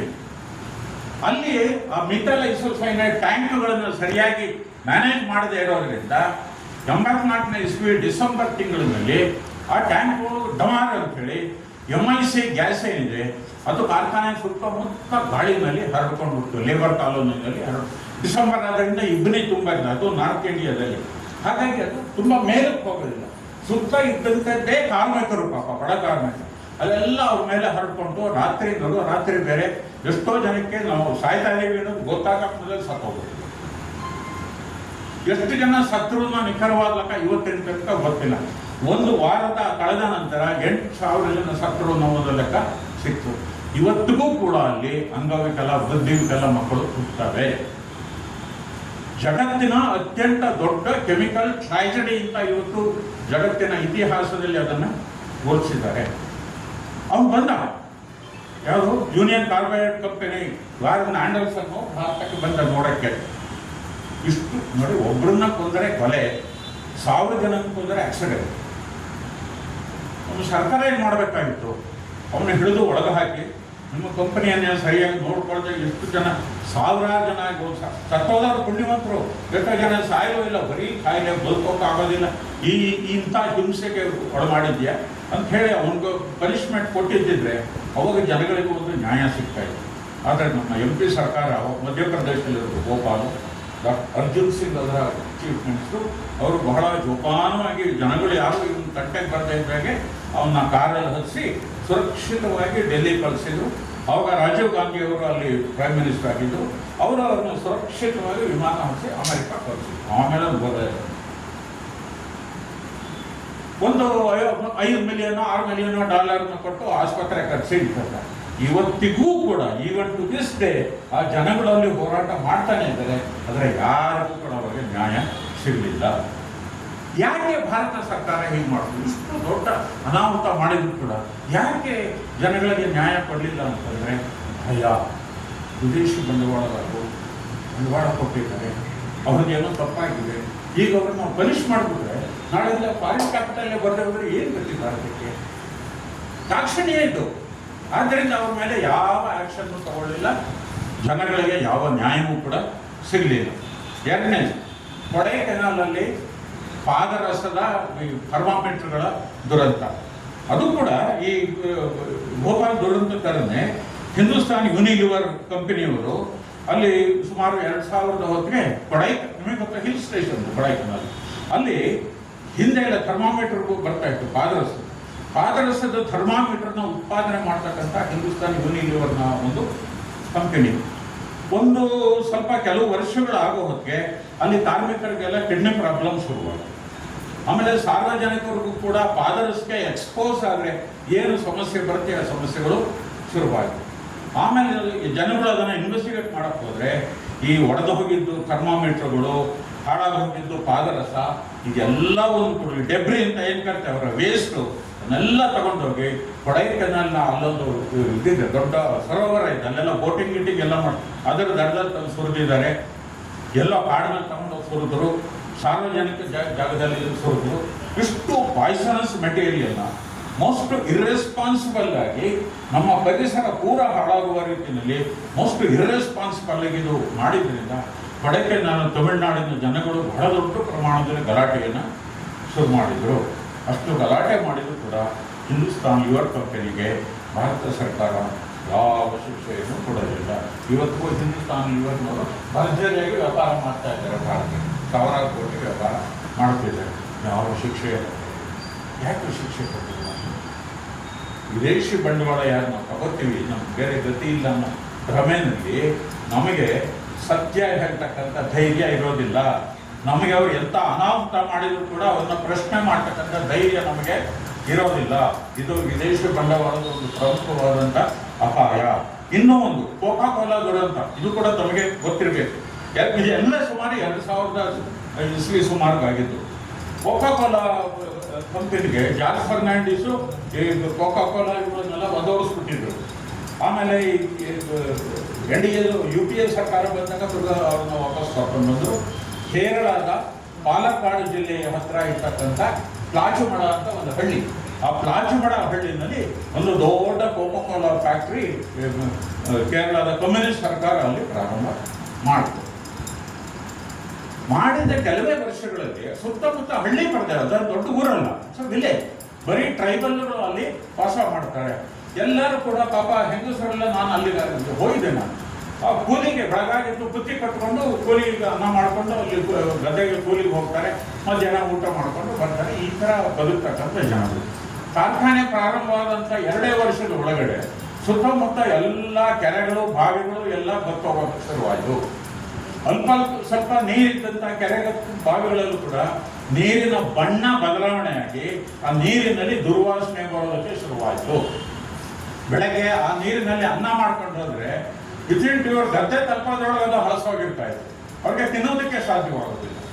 ಸೊ ಇದೆಲ್ಲ ತಿಳ್ಕೊಂಡು ಸುತ್ತಮುತ್ತ ಜನಗಳೆಲ್ಲ ಸೇರಿ ಇದು ಕೋಕಾ-ಕೋಲಾ ಕಂಪನಿಯವರು ಯಥೇಚ್ಛವಾಗಿ ಅಂಡರ್ಗ್ರೌಂಡ್ ವಾಟರ್ನ ಎಕ್ಸ್ಪ್ಲಾಯ್ಟ್ ಮಾಡ್ತಾ ಇರೋದ್ರಿಂದ ಇದೆಲ್ಲ ಆಗಿದೆ ಅಂತ ಹೇಳಿ ಕೋಕಾ-ಕೋಲಾ ಕಂಪನಿ ಪ್ಲಾಚುಮಡದಲ್ಲಿ ದೊಡ್ಡ ಗಲಾಟೆಯನ್ನು ಶುರು ಮಾಡಿದ್ರು. ಇದಲ್ಲದೆ ಆ್ಯಡಿಂಗ್ ಇನ್ಸಲ್ಟ್ ಟು ಇಂಜುರಿ ಅಂತಾರಲ್ಲ, ಅವ್ರೇನು ಮಾಡಿದ್ರು, ಈ ಕೋಕಾ-ಕೋಲಾ ಎಲ್ಲ ತಯಾರಿ ಮೇಲೆ ಆ ಕಚಡ ಉಳಿಯತ್ತಲ್ಲ, ಸ್ಲಡ್ಜ್ ಅಂತ ಕರೀತಾರೆ, ಆ ಕಚಡನ ಹಳ್ಳಿ ಜನಗಳಿಗೆ ಇದು ಒಳ್ಳೆ ಗೊಬ್ಬರ, ಇದನ್ನು ಹಾಕಿದ್ರೆ ಒಳ್ಳೆ ಬೆಳೆ ಬರುತ್ತೆ ನಿಮಗೆ ಅಂತ ಹೇಳಿ ಆ ಕಚಡನ ಹಳ್ಳಿಯ ಪಾಪ ರೈತರಿಗೆ ಅದನ್ನು ಮಾರಾಟ ಮಾಡಿದ್ದಾರೆ. ಜನ ದೊಡ್ಡ ಗಲಾಟೆ ಮಾಡಿದರು, ಫ್ಯಾಕ್ಟ್ರಿ ಕ್ಲೋಸ್ ಆಯಿತು. ಆದರೆ ಆ ಕಂಪನಿ ಮೇಲೆ ಯಾವ ಆ್ಯಕ್ಷನ್ನು ಆಗಲಿಲ್ಲ. ಮಾಮೂಲಿ ಅಂತ ಯಾವ ಆ್ಯಕ್ಷನ್. ಇವತ್ತು ಆ ಫ್ಯಾಕ್ಟ್ರಿ ಕ್ಲೋಸ್ ಆಗಿ ಕಾಚು ಮಾಡೋಕ್ಕೆ ಹೋದರೆ ಫ್ಯಾಕ್ಟ್ರಿ ಕ್ಲೋಸ್ ಆಗಿದೆ, ಬೇರೆ ಕಡೆ ಎಲ್ಲ ಓಪನ್ ಮಾಡಿದ್ದಾರೆ, ಅವ್ರಿಗೇನು ನಷ್ಟ ಆಗಲಿಲ್ಲ. ಆದರೆ ಅಲ್ಲಿ ನೀರನ್ನು ಕಳ್ಕೊಂಡು, ಕೂಲಿ ಕಳ್ಕೊಂಡು, ಅವರ ಗದ್ದೆಯನ್ನೆಲ್ಲ ಹಾಳು ಮಾಡಿಕೊಂಡಂಥ ಬಡ ರೈತರಿಗೆ ಆ ಕಮ್ಯುನಿಸ್ಟ್ ಸರ್ಕಾರ ಯಾವ ನ್ಯಾಯವನ್ನು ಕೊಡಲಿಲ್ಲ. ಯಾಕೆ ಕೊಡಲಿಲ್ಲ? ಬಿಕಾಸ್ ವಿದೇಶಿ ಬಂಡವಾಳದಿಂದ ನಮ್ಮ ಮೇಲೆ ಇರ್ತಕ್ಕಂಥ ದಾಕ್ಷಿಣ್ಯ, ನಾವು ಅವ್ರ ಮೇಲೆ ಆ್ಯಕ್ಷನ್ ತೊಗೊಂಡ್ಬಿಟ್ರೆ ನಾಳೆ ಅವರಿಗೆ ಕೊಡೋದೇ ಇಲ್ಲ, ಫಾರಿನ್ ಕ್ಯಾಪಿಟಲೇ ಕೊಡದೆ ಹೋದರೆ ನಮ್ಮ ಗತಿ ಏನು ಅಂತಕ್ಕಂಥ ಈ ಒಂದು ಮನೋಭಾವದಿಂದ ಯಾವಾಗ ನಾವು ವಿದೇಶಿ ಬಂಡವಾಳದ ಮೇಲೆ ಅತಿಯಾಗಿ ನಾವು ಅವಲಂಬಿಸ್ಕೊತೀವಿ, ಆವಾಗ ನಮಗೆ ಆ್ಯಕ್ಷನ್ ತಗೊಳ್ತಕ್ಕಂಥ ನೈತಿಕತೆ ಇರೋದಿಲ್ಲ, ಧೈರ್ಯ ಹೋಗೋದು. ಸೊ ಇದು ಕೊನೆಯದಾಗಿ ಇನ್ನೊಂದು ಮಾತು ಹೇಳ್ತೀನಿ. ಈಗ ನಮ್ಮ ದೇಶದಲ್ಲಿ ಇವತ್ತಿಗೂ ಸೇರಿ ಬೇಕಾದಷ್ಟು ವಿದೇಶಿ ಬಂಡವಾಳ ಬಂದಿದೆ, ಬೇಕಾದಷ್ಟು ಕಂಪನಿಗಳು ಬಂದಿದೆ. ಏನೋ ಅದರಲ್ಲೂ ಕೂಡ ಈ ಮೊಬೈಲ್ ಫೋನ್ಗಳನ್ನು ತಯಾರು ಮಾಡ್ತಕ್ಕಂಥ ಎಕ್ಸ್ಪೋರ್ಟ್ ಮಾಡೋದ್ರಲ್ಲಿ ಭಾರತ ಜಗತ್ತಿನ ಒಂದು leading country of the world ಅಂತ ಹೇಳಿ ಸರ್ಕಾರದವರು ಮೀಸಲಿಟ್ಟಿರ್ತಾರೆ. ನಾವು ಕೂಡ ಚಪ್ಪಾಳೆ ಹೊಡಿತೀವಿ. ಭಾರತ ವಿದೇಶಿ ಬಂಡವಾಳ ಆಕರ್ಷಣೆ ಮಾಡೋದರಲ್ಲಿ ನಂಬರ್ 1 ಸ್ಥಾನದಲ್ಲಿದೆ ಅಂತ ನಾವೆಲ್ಲರೂ ಕೂಡ ಸಂತೋಷ ಪಡ್ತೀವಿ. ಓಕೆ, ಸಂತೋಷ ಪಡೋಣ, ತೊಂದರೆ ಇಲ್ಲ. ಆದರೆ ನಾವು ಕೇಳ್ಕೊಳ್ಬೇಕಾದ ಪ್ರಶ್ನೆ ಅಂತಂದರೆ, ಇಷ್ಟೊಂದು ವಿದೇಶಿ ಬಂಡವಾಳ ತಂದಂಥ ವಿದೇಶಿ ಕಾರ್ಖಾನೆಗಳಿದೆಯಲ್ಲ, ಇಷ್ಟೊಂದು ಎಕ್ಸ್ಪೋರ್ಟ್ ಮಾಡ್ತಾ ಇದ್ದೀವಲ್ಲ, ಇದರಲ್ಲಿ ಭಾರತೀಯ ಕಂಪನಿಗಳು ಎಷ್ಟಿದೆ? ಎಷ್ಟಿದೆ ಭಾರತೀಯ ಕಂಪನಿಗಳು ನೋಡಿ. ಇದ್ರ ಬಗ್ಗೆ ನಿಮ್ಗೆ ಎಲ್ಲೂ ಸ್ಟಡಿ ಸಿಗೋದೇ ಇಲ್ಲ. ಒಂದು ಇಂಪಾರ್ಟೆಂಟ್ ಸ್ಟಡಿ ಮಾಡಿರ್ತಕ್ಕಂಥದ್ದು ಅವರು ಡಾಕ್ಟರ್ ಭಗವತಿ ಪ್ರಕಾಶ್ ಶರ್ಮಾ ಅಂತ ಹೇಳಿ, ಅವರು ಸೀನಿಯರ್ ಮ್ಯಾನೇಜ್ಮೆಂಟ್ ಪ್ರೊಫೆಸರ್ ಈ ದೇಶದಲ್ಲಿ. ಅನೇಕ ಪುಸ್ತಕಗಳನ್ನು ಕೂಡ ಅವರು ಬರೆದಿದ್ದಾರೆ. ಅವರು 2015ರಲ್ಲಿ economic resurgence through made by India ಅಂತಕ್ಕಂಥ ಒಂದು ಪುಸ್ತಕವನ್ನು ಬರೆದು ಇದರಲ್ಲಿ ಒಂದು ಡೇಟಾವನ್ನು ಕೊಡುತ್ತಾರೆ. ಬಹಳ ತುಂಬ ಆಕರ್ಷಕವಾಗಿರ್ತಕ್ಕಂಥ, ಬಹಳ ಇಂಪಾರ್ಟೆಂಟ್ ಆಗಿರ್ತಕ್ಕಂಥ ಒಂದು ಡೇಟಾವನ್ನು ಇದರಲ್ಲಿ ಕೊಡ್ತಾರೆ. ಆ ಡೇಟಾ ಏನು ಹೇಳ್ತಪ್ಪ ಅಂದರೆ, ಈಗ 2009ರಲ್ಲಿ ನಾವು ಜಾಗತೀಕರಣ ಶುರು ಮಾಡಿದ್ವಿ. ಇದು 2015ರ ಡೇಟಾ. ಇದು ಬರೀ 6 ವರ್ಷ ಆಗಿದೆ ಜಾಗತೀಕರಣ. ಅವ್ರು ಏನು ಹೇಳ್ತಾರೆ, ಬೇರೆ ಬೇರೆ ಬ್ರ್ಯಾಂಡ್ಗಳಿದೆಯಲ್ಲ, ಈಗ ಟಿ ವಿ ಇದೆ ಅಥವಾ ಫ್ರಿಡ್ಜ್ ಇದೆ, ಏರ್ ಕಂಡೀಷನರ್ ಇದೆ, ಇದರಲ್ಲಿ ಫಾರಿನ್ ಬ್ರ್ಯಾಂಡ್ಗಳಿದೆ, ಇಂಡಿಯನ್ ಬ್ರ್ಯಾಂಡ್ಗಳಿದೆ. ಫಾರಿನ್ ಬ್ರ್ಯಾಂಡ್ಗಳ ಮಾರ್ಕೆಟ್ ಶೇರ್ ಎಷ್ಟು, ಇಂಡಿಯಾದ ಮಾರ್ಕೆಟ್ ಶೇರ್ ಎಷ್ಟು, ಆಮೇಲೆ ಲೋಕಲ್ ಬ್ರ್ಯಾಂಡ್ಗಳ ಮಾರ್ಕೆಟ್ ಶೇರ್ ಎಷ್ಟು ಅನ್ನೋದನ್ನು ಸ್ಟಡಿ ಮಾಡ್ತಾರೆ. ನೋಡಿ, ಟಿವಿ ಫ್ಲಾಟ್ ಟಿವಿ ಪ್ಯಾನಲ್ಗಳದ್ದು ವಿದೇಶಿ ಬ್ರ್ಯಾಂಡು ಸೋನಿ, LG, ಸ್ಯಾಮ್ಸಂಗ್, ಪ್ಯಾನಾಸಾನಿಕ್ ಇತ್ಯಾದಿ 73% ಇಂಡಿಯನ್ ಮಾರ್ಕೆಟ್ ಶೇರು ವಿದೇಶಿ ಬ್ರ್ಯಾಂಡ್ಗಳದ್ದು. ಸ್ವದೇಶಿ ಬ್ರ್ಯಾಂಡು ವಿಡಿಯೋಕಾನು ಇತ್ಯಾದಿ ಮುಂದೆ 2-3 ಬ್ರ್ಯಾಂಡ್ ಇರ್ಬೋದು, ಅದು 23%ಗೆ ಬಂದು ಕೂತಿದೆ. ಎರಡನೇದು ರೆಫ್ರಿಜರೇಟರ್ಸ್. ವಿದೇಶಿ ಬ್ರ್ಯಾಂಡ್ಗಳು ಏನೋ ವರ್ಲ್ಪೂಲು, ಸ್ಯಾಮ್ಸಂಗು ಇತ್ಯಾದಿ, ಇವಾಗ LG ಇವೆಲ್ಲ ಬರ್ತಾ ಇದೆಯಲ್ಲ, ವಿದೇಶಿ ರೆಫ್ರಿಜರೇಟರ್ಗಳ ಬ್ರ್ಯಾಂಡ್ ಶೇರು ಇಂಡಿಯಾದಲ್ಲಿ 63% ಇಂಡಿಯಾದಲ್ಲಿ ಅವರ ಮಾರ್ಕೆಟ್ ಶೇರು. ನಮ್ಮದು ಗಾಡ್ರೇಜು, ವಿಡಿಯೋಕಾನು ಇತ್ಯಾದಿ ಬರೀ 37%. ಏರ್ ಕಂಡೀಷನರ್ಸು ವಿದೇಶಿ ಬ್ರ್ಯಾಂಡ್ಗಳ ಮಾರ್ಕೆಟ್ ಶೇರು 58%, ಸ್ವದೇಶಿ ಬ್ರ್ಯಾಂಡ್ಗಳ ಮಾರ್ಕೆಟ್ ಶೇರು 42%. ಮೈಕ್ರೋವೇವ್ ಅವನ್ಸ್ ವಿದೇಶಿ ಬ್ರ್ಯಾಂಡ್ಗಳು LG, ಸ್ಯಾಮ್ಸಂಗ್, ಹಿಟಾಚಿ ಇತ್ಯಾದಿ ಏನಿವೆ ಇವುಗಳ ಒಟ್ಟು ಮಾರ್ಕೆಟ್ ಶೇರು 62%. ಇಂಡಿಯಾದ ಬ್ರ್ಯಾಂಡ್ಗಳ ಮಾರ್ಕೆಟ್ ಶೇರು ಬರೀ 38%. ಕಾರುಗಳಲ್ಲಿ ವಿದೇಶಿ ಬ್ರ್ಯಾಂಡ್ಗಳು Maruti Suzuki, Hyundai, Honda, Tokyo, Ford, Chevrolet, Skoda, Nissan, Renault ಇತ್ಯಾದಿ ವಿದೇಶಿ ಬ್ರ್ಯಾಂಡ್ಗಳದ್ದು 85% ಭಾರತದ ಮಾರ್ಕೆಟ್ ಶೇರು ಅವರದ್ದು. ನಾವು ಬರೀ 15% ನಾವು ಇಲ್ಲಿ ತೊಳಲಾಡಬೇಕು. ಇದೆಲ್ಲ ದೊಡ್ಡ ದೊಡ್ಡ ಪದಾರ್ಥಗಳಾಗ್ತವೆ. ಇನ್ನು ದಿನನಿತ್ಯ ನಾವು ಉಪಯೋಗಿಸ್ತಕ್ಕಂಥ ಪದಾರ್ಥಗಳು ಅಂದರೆ ಟೂತ್ಪೇಸ್ಟು, ಆಮೇಲೆ ಕೋಕೋ ಕೋಲಾ ಇತ್ಯಾದಿ ಸಾಫ್ಟ್ ಡ್ರಿಂಕ್ಸು ಮತ್ತು ಶೂ ಪಾಲಿಶು. ಇದರಲ್ಲಿ ಅವ್ರು ಹೇಳ್ತಾರೆ ಟೂತ್ಪೇಸ್ಟ್ನಲ್ಲಿ 2015ರಲ್ಲಿ ವಿದೇಶಿ ಬ್ರ್ಯಾಂಡ್ಗಳ ಮಾರ್ಕೆಟ್ ಶೇರು 87%, ನಮ್ಮದು ಬರೀ 13%. ಸಾಫ್ಟ್ ಡ್ರಿಂಕು 89% ವಿದೇಶಿ ಬ್ರ್ಯಾಂಡ್ಗಳದು, ಸ್ವದೇಶಿ ಬ್ರ್ಯಾಂಡ್ಗಳದು ಬರೀ 11%. ಶೂ ಪಾಲಿಶು ಅವರದ್ದು 82%, ನಮ್ಮದು ಬರೀ 18%. ಹಾಗಾಗಿ ನೀವು ದೊಡ್ಡ ದೊಡ್ಡ ಉತ್ಪನ್ನಗಳನ್ನು ಹಿಡಿದು ಸಣ್ಣ ಸಣ್ಣ ದಿನನಿತ್ಯದ ಉತ್ಪನ್ನಗಳವರೆಗೆ ನಮ್ಮ ದೇಶದ ಮಾರ್ಕೆಟಲ್ಲಿ ಈ ಜಾಗತೀಕರಣವಾದ ಬರೀ 6 ವರ್ಷಗಳಲ್ಲಿ ಫಾರಿನ್ ಬ್ರ್ಯಾಂಡ್ಗಳ ಮಾರ್ಕೆಟ್ ಶೇರ್ ಎಲ್ಲ ಜಾಸ್ತಿ ಆಗ್ತಾ ಇದೆ, ಇಂಡಿಯನ್ ಬ್ರ್ಯಾಂಡ್ಗಳ ಮಾರ್ಕೆಟ್ ಶೇರ್ ಎಲ್ಲ ಬಿದ್ದೋಗ್ತಾ ಇದೆ. ಇದು ಹೀಗಾದರೆ ಭಾರತ ಗಟ್ಟಿಯಾಗಿ ಬೆಳೆಯೋದು ಯಾವಾಗ? ಈಗ ನೀವು ಈಗ ಮೇಡ್ ಇನ್ ಇಂಡಿಯಾ ಅಂತಿದ್ದಾಗ ಮೇಕ್ ಇನ್ ಇಂಡಿಯಾ ಪ್ರೋಗ್ರಾಮ್ ಏನಿಲ್ಲ, ಅವ್ರಿಗೇನಂತಾರೆ ಯಾವುದೇ ಪದಾರ್ಥನ ದೇಶ ಉತ್ಪಾದನೆ ಮಾಡಿ ಮೇಡ್ ಇನ್ ಇಂಡಿಯಾ ಅಂತ ಹಾಕೋದು. ಮೇಡ್ ಇನ್ ಇಂಡಿಯಾ ಅಂತ ಬೈ ಹೂಮ್? ಈ ಪ್ರಶ್ನೆ ಯಾಕೆ ಕೇಳ್ಕೊಳ್ಳೋರು? ಈಗ ಆಪಲ್ ಕಂಪನಿಯವನು ಇಂಡಿಯಾದಲ್ಲಿ ಸ್ಮಾರ್ಟ್ ಫೋನ್ ಮಾಡಿದರೆ ಅವ್ನು ಮೇಡ್ ಇನ್ ಇಂಡಿಯಾ ಅಂತ ಹಾಕೋತಾನೆ. ಸ್ಯಾಮ್ಸಂಗ್ ಹಾಕಿದ್ರು ಮೇಡ್ ಇನ್ ಇಂಡಿಯಾ ಅಂತ ಹಾಕೋತಾನೆ. ಇನ್ಯಾವುದೋ ಶವೋಮಿ ಚೈನಾದನ್ನು ಮಾಡಿದ್ರು ಮೇಡ್ ಇನ್ ಇಂಡಿಯಾ ಅಂತ ಹಾಕೋತಾನೆ. ನೋಡಿದವ್ರಿಗೆ ಏನು ಗೊತ್ತಾಗುತ್ತೆ, ಓ ಭಾರತದಲ್ಲಿ ಇಷ್ಟೆಷ್ಟು ನಾವು ತಯಾರಿಸ್ತಾ ಇದ್ದೀವಿ, ಎಷ್ಟೆಷ್ಟು ಯಂತ್ರಗಳನ್ನು ನಾವು ಅಮೆರಿಕದಲ್ಲಿ ಏನು ನಾವು ಕಾಲರ್ ಹಾರಿಸ್ತೀವಿ. ಆದರೆ ಇಷ್ಟು ಮೊಬೈಲ್ ಫೋನ್ಗಳು ನಾವು ಸುಮಾರು 2 ಲಕ್ಷ ಕೋಟಿ ದಾಟೋಗಿದೆ ಅಂತ ಹೇಳ್ತಾರೆ. ಅದರಲ್ಲಿ ಭಾರತದ ಕಂಪನಿಗಳು ಎಷ್ಟು ಒಂದಾದರೂ ಇದೆಯಾ? ನಮ್ಮ ಮಾರ್ಕೆಟ್ನಲ್ಲಿ ಸಿಗ್ತಕ್ಕಂಥ ಮೊಬೈಲ್ ಫೋನ್ಗಳಲ್ಲಿ ನೀವು ಸ್ಯಾಮ್ಸಂಗು, ಆ್ಯಪಲ್ ಇವುಗಳು ಬಿಟ್ಟರೆ ಇಂಡಿಯಾದ ಕಂಪನಿ ತಯಾರು ಮಾಡಿದ ಒಂದಾದರೂ ಬ್ರ್ಯಾಂಡ್ ನಿಮಗೆ ಕಾಣುತ್ತಾ? ದುರ್ಬೇಲ್ ಹಾಕೊಂಡು ಹುಡುಕಿದ್ರು ಕೂಡ ನಾವ್ಯಾಕೆ ಸಂಭ್ರಮ ಮಾಡೋದು? ನಮ್ದು ಏನಿದೆ ಇದರಲ್ಲಿ? ಅವರು ಬಂದು ಇಲ್ಲಿ ಅಡುಗೆ ಮಾಡಿ, ಊಟ ಮಾಡಿ, ವಿಜೃಂಭಣೆ ಮಾಡಿ ಪೇಪರಲ್ಲಿ ಹಾಕೊಂಡು ಹೋಗ್ತಾರೆ. ನಮ್ದೇ ಒಂದು ಕಂಪನಿಯೂ ಕೂಡ ಭಾರತದ್ದು ಇಲ್ಲ ಮೊಬೈಲ್ ತಯಾರಿಕೆಯಲ್ಲಿ ಅಂತ ಅನ್ನೋದಾದರೆ, ಅಥವಾ ಬೇರೆ ಬ್ರ್ಯಾಂಡ್ಗಳು ಎಲ್ಲ 10%, 12% ಅವ್ರಿಗೆ ಪ್ಲೇಯಿಂಗ್ ಸೆಕೆಂಡ್ ಫೀಲ್ಡ್ ಅಂತ ಇಂಗ್ಲೀಷಲ್ಲಿ ಮಾತಾಡ್ತಾರೆ. ಅವ್ರ ಥರ ನಾವು ಅಂಚಿನಲ್ಲಿ ಕುಣಿಯೋರಾದರೆ ನಮ್ಮ ಎಲ್ಲ ಗ್ಲೋರಿಯೂ ಕೂಡ ವಿದೇಶಿ ಕಂಪನಿಗಳಿಗೆ ಹೋಗೋದಾದರೆ ನಮ್ಮದು ಏನು ಬಂತು? ಈ ಪ್ರಶ್ನೆ ನಾವು ಕೇಳ್ಕೋಬೇಕು. ನಮ್ಮ ಭಾರತದ ನಿಜವಾದ ಆಸ್ತಿ ಅಂದರೆ ನಮ್ಮ ಕಂಪನಿಗಳು ಗಟ್ಟಿ ಆಗಬೇಕು. ನಮ್ಮ ಕಂಪನಿಗಳ ಮಾರ್ಕೆಟ್ ಶೇರು 80%, 90%ಗೆ ಹೋಗಬೇಕು. ವಿದೇಶಗಳಲ್ಲೂ ಕೂಡ ಅವುಗಳ ಮಾರ್ಕೆಟ್ ಶೇರು ಜಾಸ್ತಿ ಆಗಬೇಕು. ಆ ಪ್ರಮಾಣದಲ್ಲಿ ಭಾರತೀಯ ಕಂಪನಿಗಳು ಬೆಳಿಬೇಕು. ಭಾರತೀಯ ಕಂಪನಿ ಅಂದರೆ ಭಾರತೀಯರು ಸ್ಥಾಪನೆ ಮಾಡಿದ, ಭಾರತದಲ್ಲೇ ರಿಜಿಸ್ಟರ್ ಆದಂಥ ಕಂಪನಿಗಳು. ಹೋಂಡಾದಂತಂದು ಇಲ್ಲಿ ಒಂದು ಬ್ರಾಂಚ್ ಕಂಪನಿ ತೆರೆದ್ರೆ ಅದು ಭಾರತೀಯ ಕಂಪನಿ ಆಗುವುದು. ಅವನು ಮೇಡ್ ಇನ್ ಇಂಡಿಯಾ ಅಂತ ಹಾಕೊಂಡ್ರೆ ಅದು ನಮ್ಮನ್ನು ಮೋಸ ಮಾಡ್ತಕ್ಕಂಥ ಒಂದು ತಂತ್ರ ಆಗುತ್ತೆ. ನಾವು ಈ ಪ್ರಶ್ನೆ ಕೇಳ್ಕೋಬೇಕು. ನಮ್ಮದು ಎಷ್ಟಿದೆ ಇದರಲ್ಲಿ? ನಮ್ಮ ಕಾಲ ಏನಿದೆ? ಬಹಳ ಕಡಿಮೆ ನಮ್ಮ ಕಾಲ. 2015ರಲ್ಲೇ ಈ ಸಂಪತ್ತಾದರೆ 2025ರಲ್ಲಿ ಇನ್ನೆಷ್ಟಾಗಿರ್ಬೋದು? ಆಮೇಲೆ ಕೊನೆಯದಾಗಿ ಒಂದೆರಡು ಇದನ್ನ ಹೇಳ್ತೀವಿ. ಇತ್ತೀಚೆಗೆ ಭಾರತೀಯ ಕಂಪನಿಗಳ ಒಂದು ಸ್ಥಿತಿಗತಿ ಹೇಗಾಗಿದೆ ಅಂತ ಅನ್ನೋದನ್ನ ಇಲ್ಲಿ ಒಂದು ಇದರಲ್ಲಿ ಹೇಳ್ತಾರೆ ನೋಡಿ. ಯಾವುದು ಇಂಡಿಯನ್ ಸೆಲ್ಯುಲಾರ್ ಅಂಡ್ ಎಲೆಕ್ಟ್ರಾನಿಕ್ ಅಸೋಸಿಯೇಷನ್ನ ಅವರು ಕೊಟ್ಟಿರ್ತಕ್ಕಂಥ ಡೇಟಾ ಇದು. 2021ರಲ್ಲಿ ಮೊಬೈಲ್ ಫೋನ್ ಎಕ್ಸ್ಪೋರ್ಟ್ಸ್ 22,22,868 ಕೋಟಿ ರೂಪಾಯಿನಷ್ಟು ಎಕ್ಸ್ಪೋರ್ಟ್ ಮಾಡಿದ್ವಿ. 21-22ರಲ್ಲಿ ಡಬಲ್ ಆಯಿತು, 45,000 ಕೋಟಿ ರೂಪಾಯಿನಷ್ಟು ಮೊಬೈಲ್ ಎಕ್ಸ್ಪೋರ್ಟ್ ಮಾಡಿದ್ವಿ. 22-23ರಲ್ಲಿ ಪುನಃ ಡಬಲ್ ಆಯಿತು, 90,000 ಕೋಟಿ ರೂಪಾಯಿನಷ್ಟು ಮೊಬೈಲ್ ಎಕ್ಸ್ಪೋರ್ಟ್ ಮಾಡಿದ್ವಿ.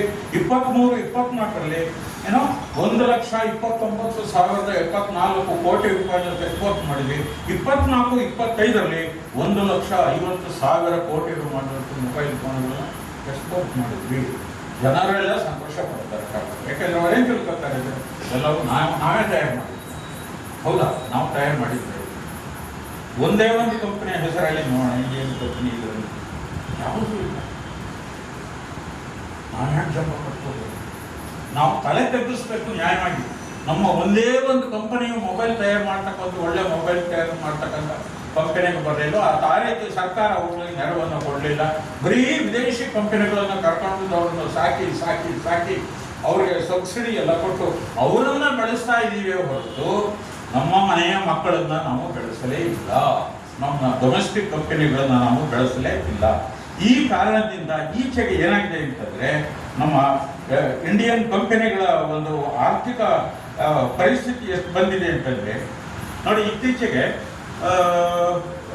ಪಾರ್ಲಿಮೆಂಟ್ನಲ್ಲಿ minister of state Shobha Karandlaje ಅವರು ಎಂಎಸ್ಎಂಇಗಳಲ್ಲಿ ಹೆಚ್ಚು ಪಾಲು ಭಾರತೀಯವೆ, ಅದರಲ್ಲಿ ದೇವರದಾಯದಿಂದ ಇವತ್ತು ಯಾವ ವಿದೇಶಿಗಳು ಬಂದಿಲ್ಲ.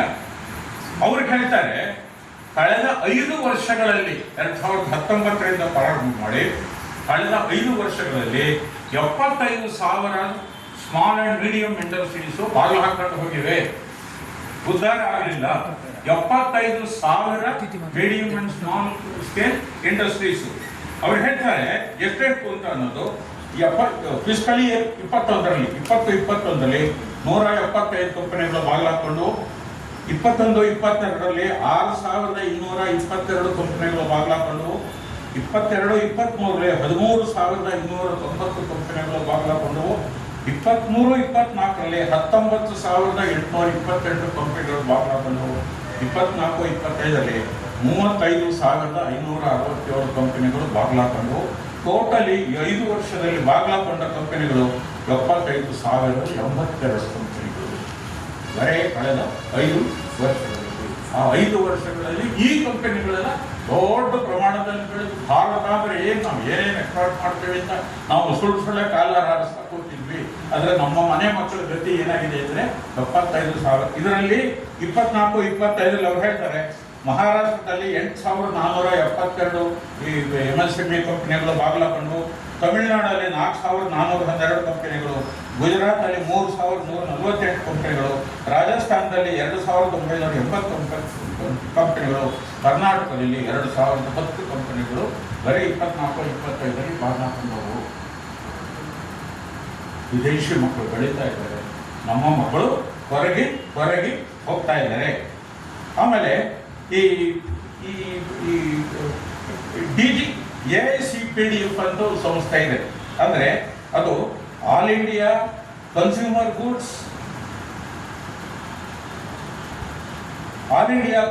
ಗೂಡ್ಸ್ ಡಿಸ್ಟ್ರಿಬ್ಯೂಷನ್ ಫೆಡರೇಷನ್ ಅಂತ ಹೇಳಿ.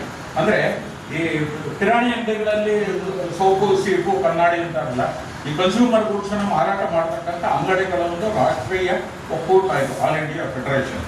ಅವರು ಈಚೆ ಒಂದು ರಿಪೋರ್ಟ್ ಅನ್ನು ಕೊಟ್ಟಿದ್ದಾರೆ.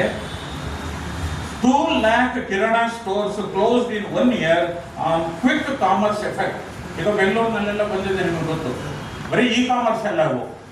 ನೀವು ಆರ್ಡರ್ ಕೊಟ್ಟರೆ ನೆಕ್ಸ್ಟ್ 5 minutesಲ್ಲಿ ಮನೆಗೆ ಅದನ್ನು ತಂದುಕೊಡ್ತೀವಿ, 3 minutesಲ್ಲಿ ನಾವು ತಂದುಕೊಡ್ತೀವಿ.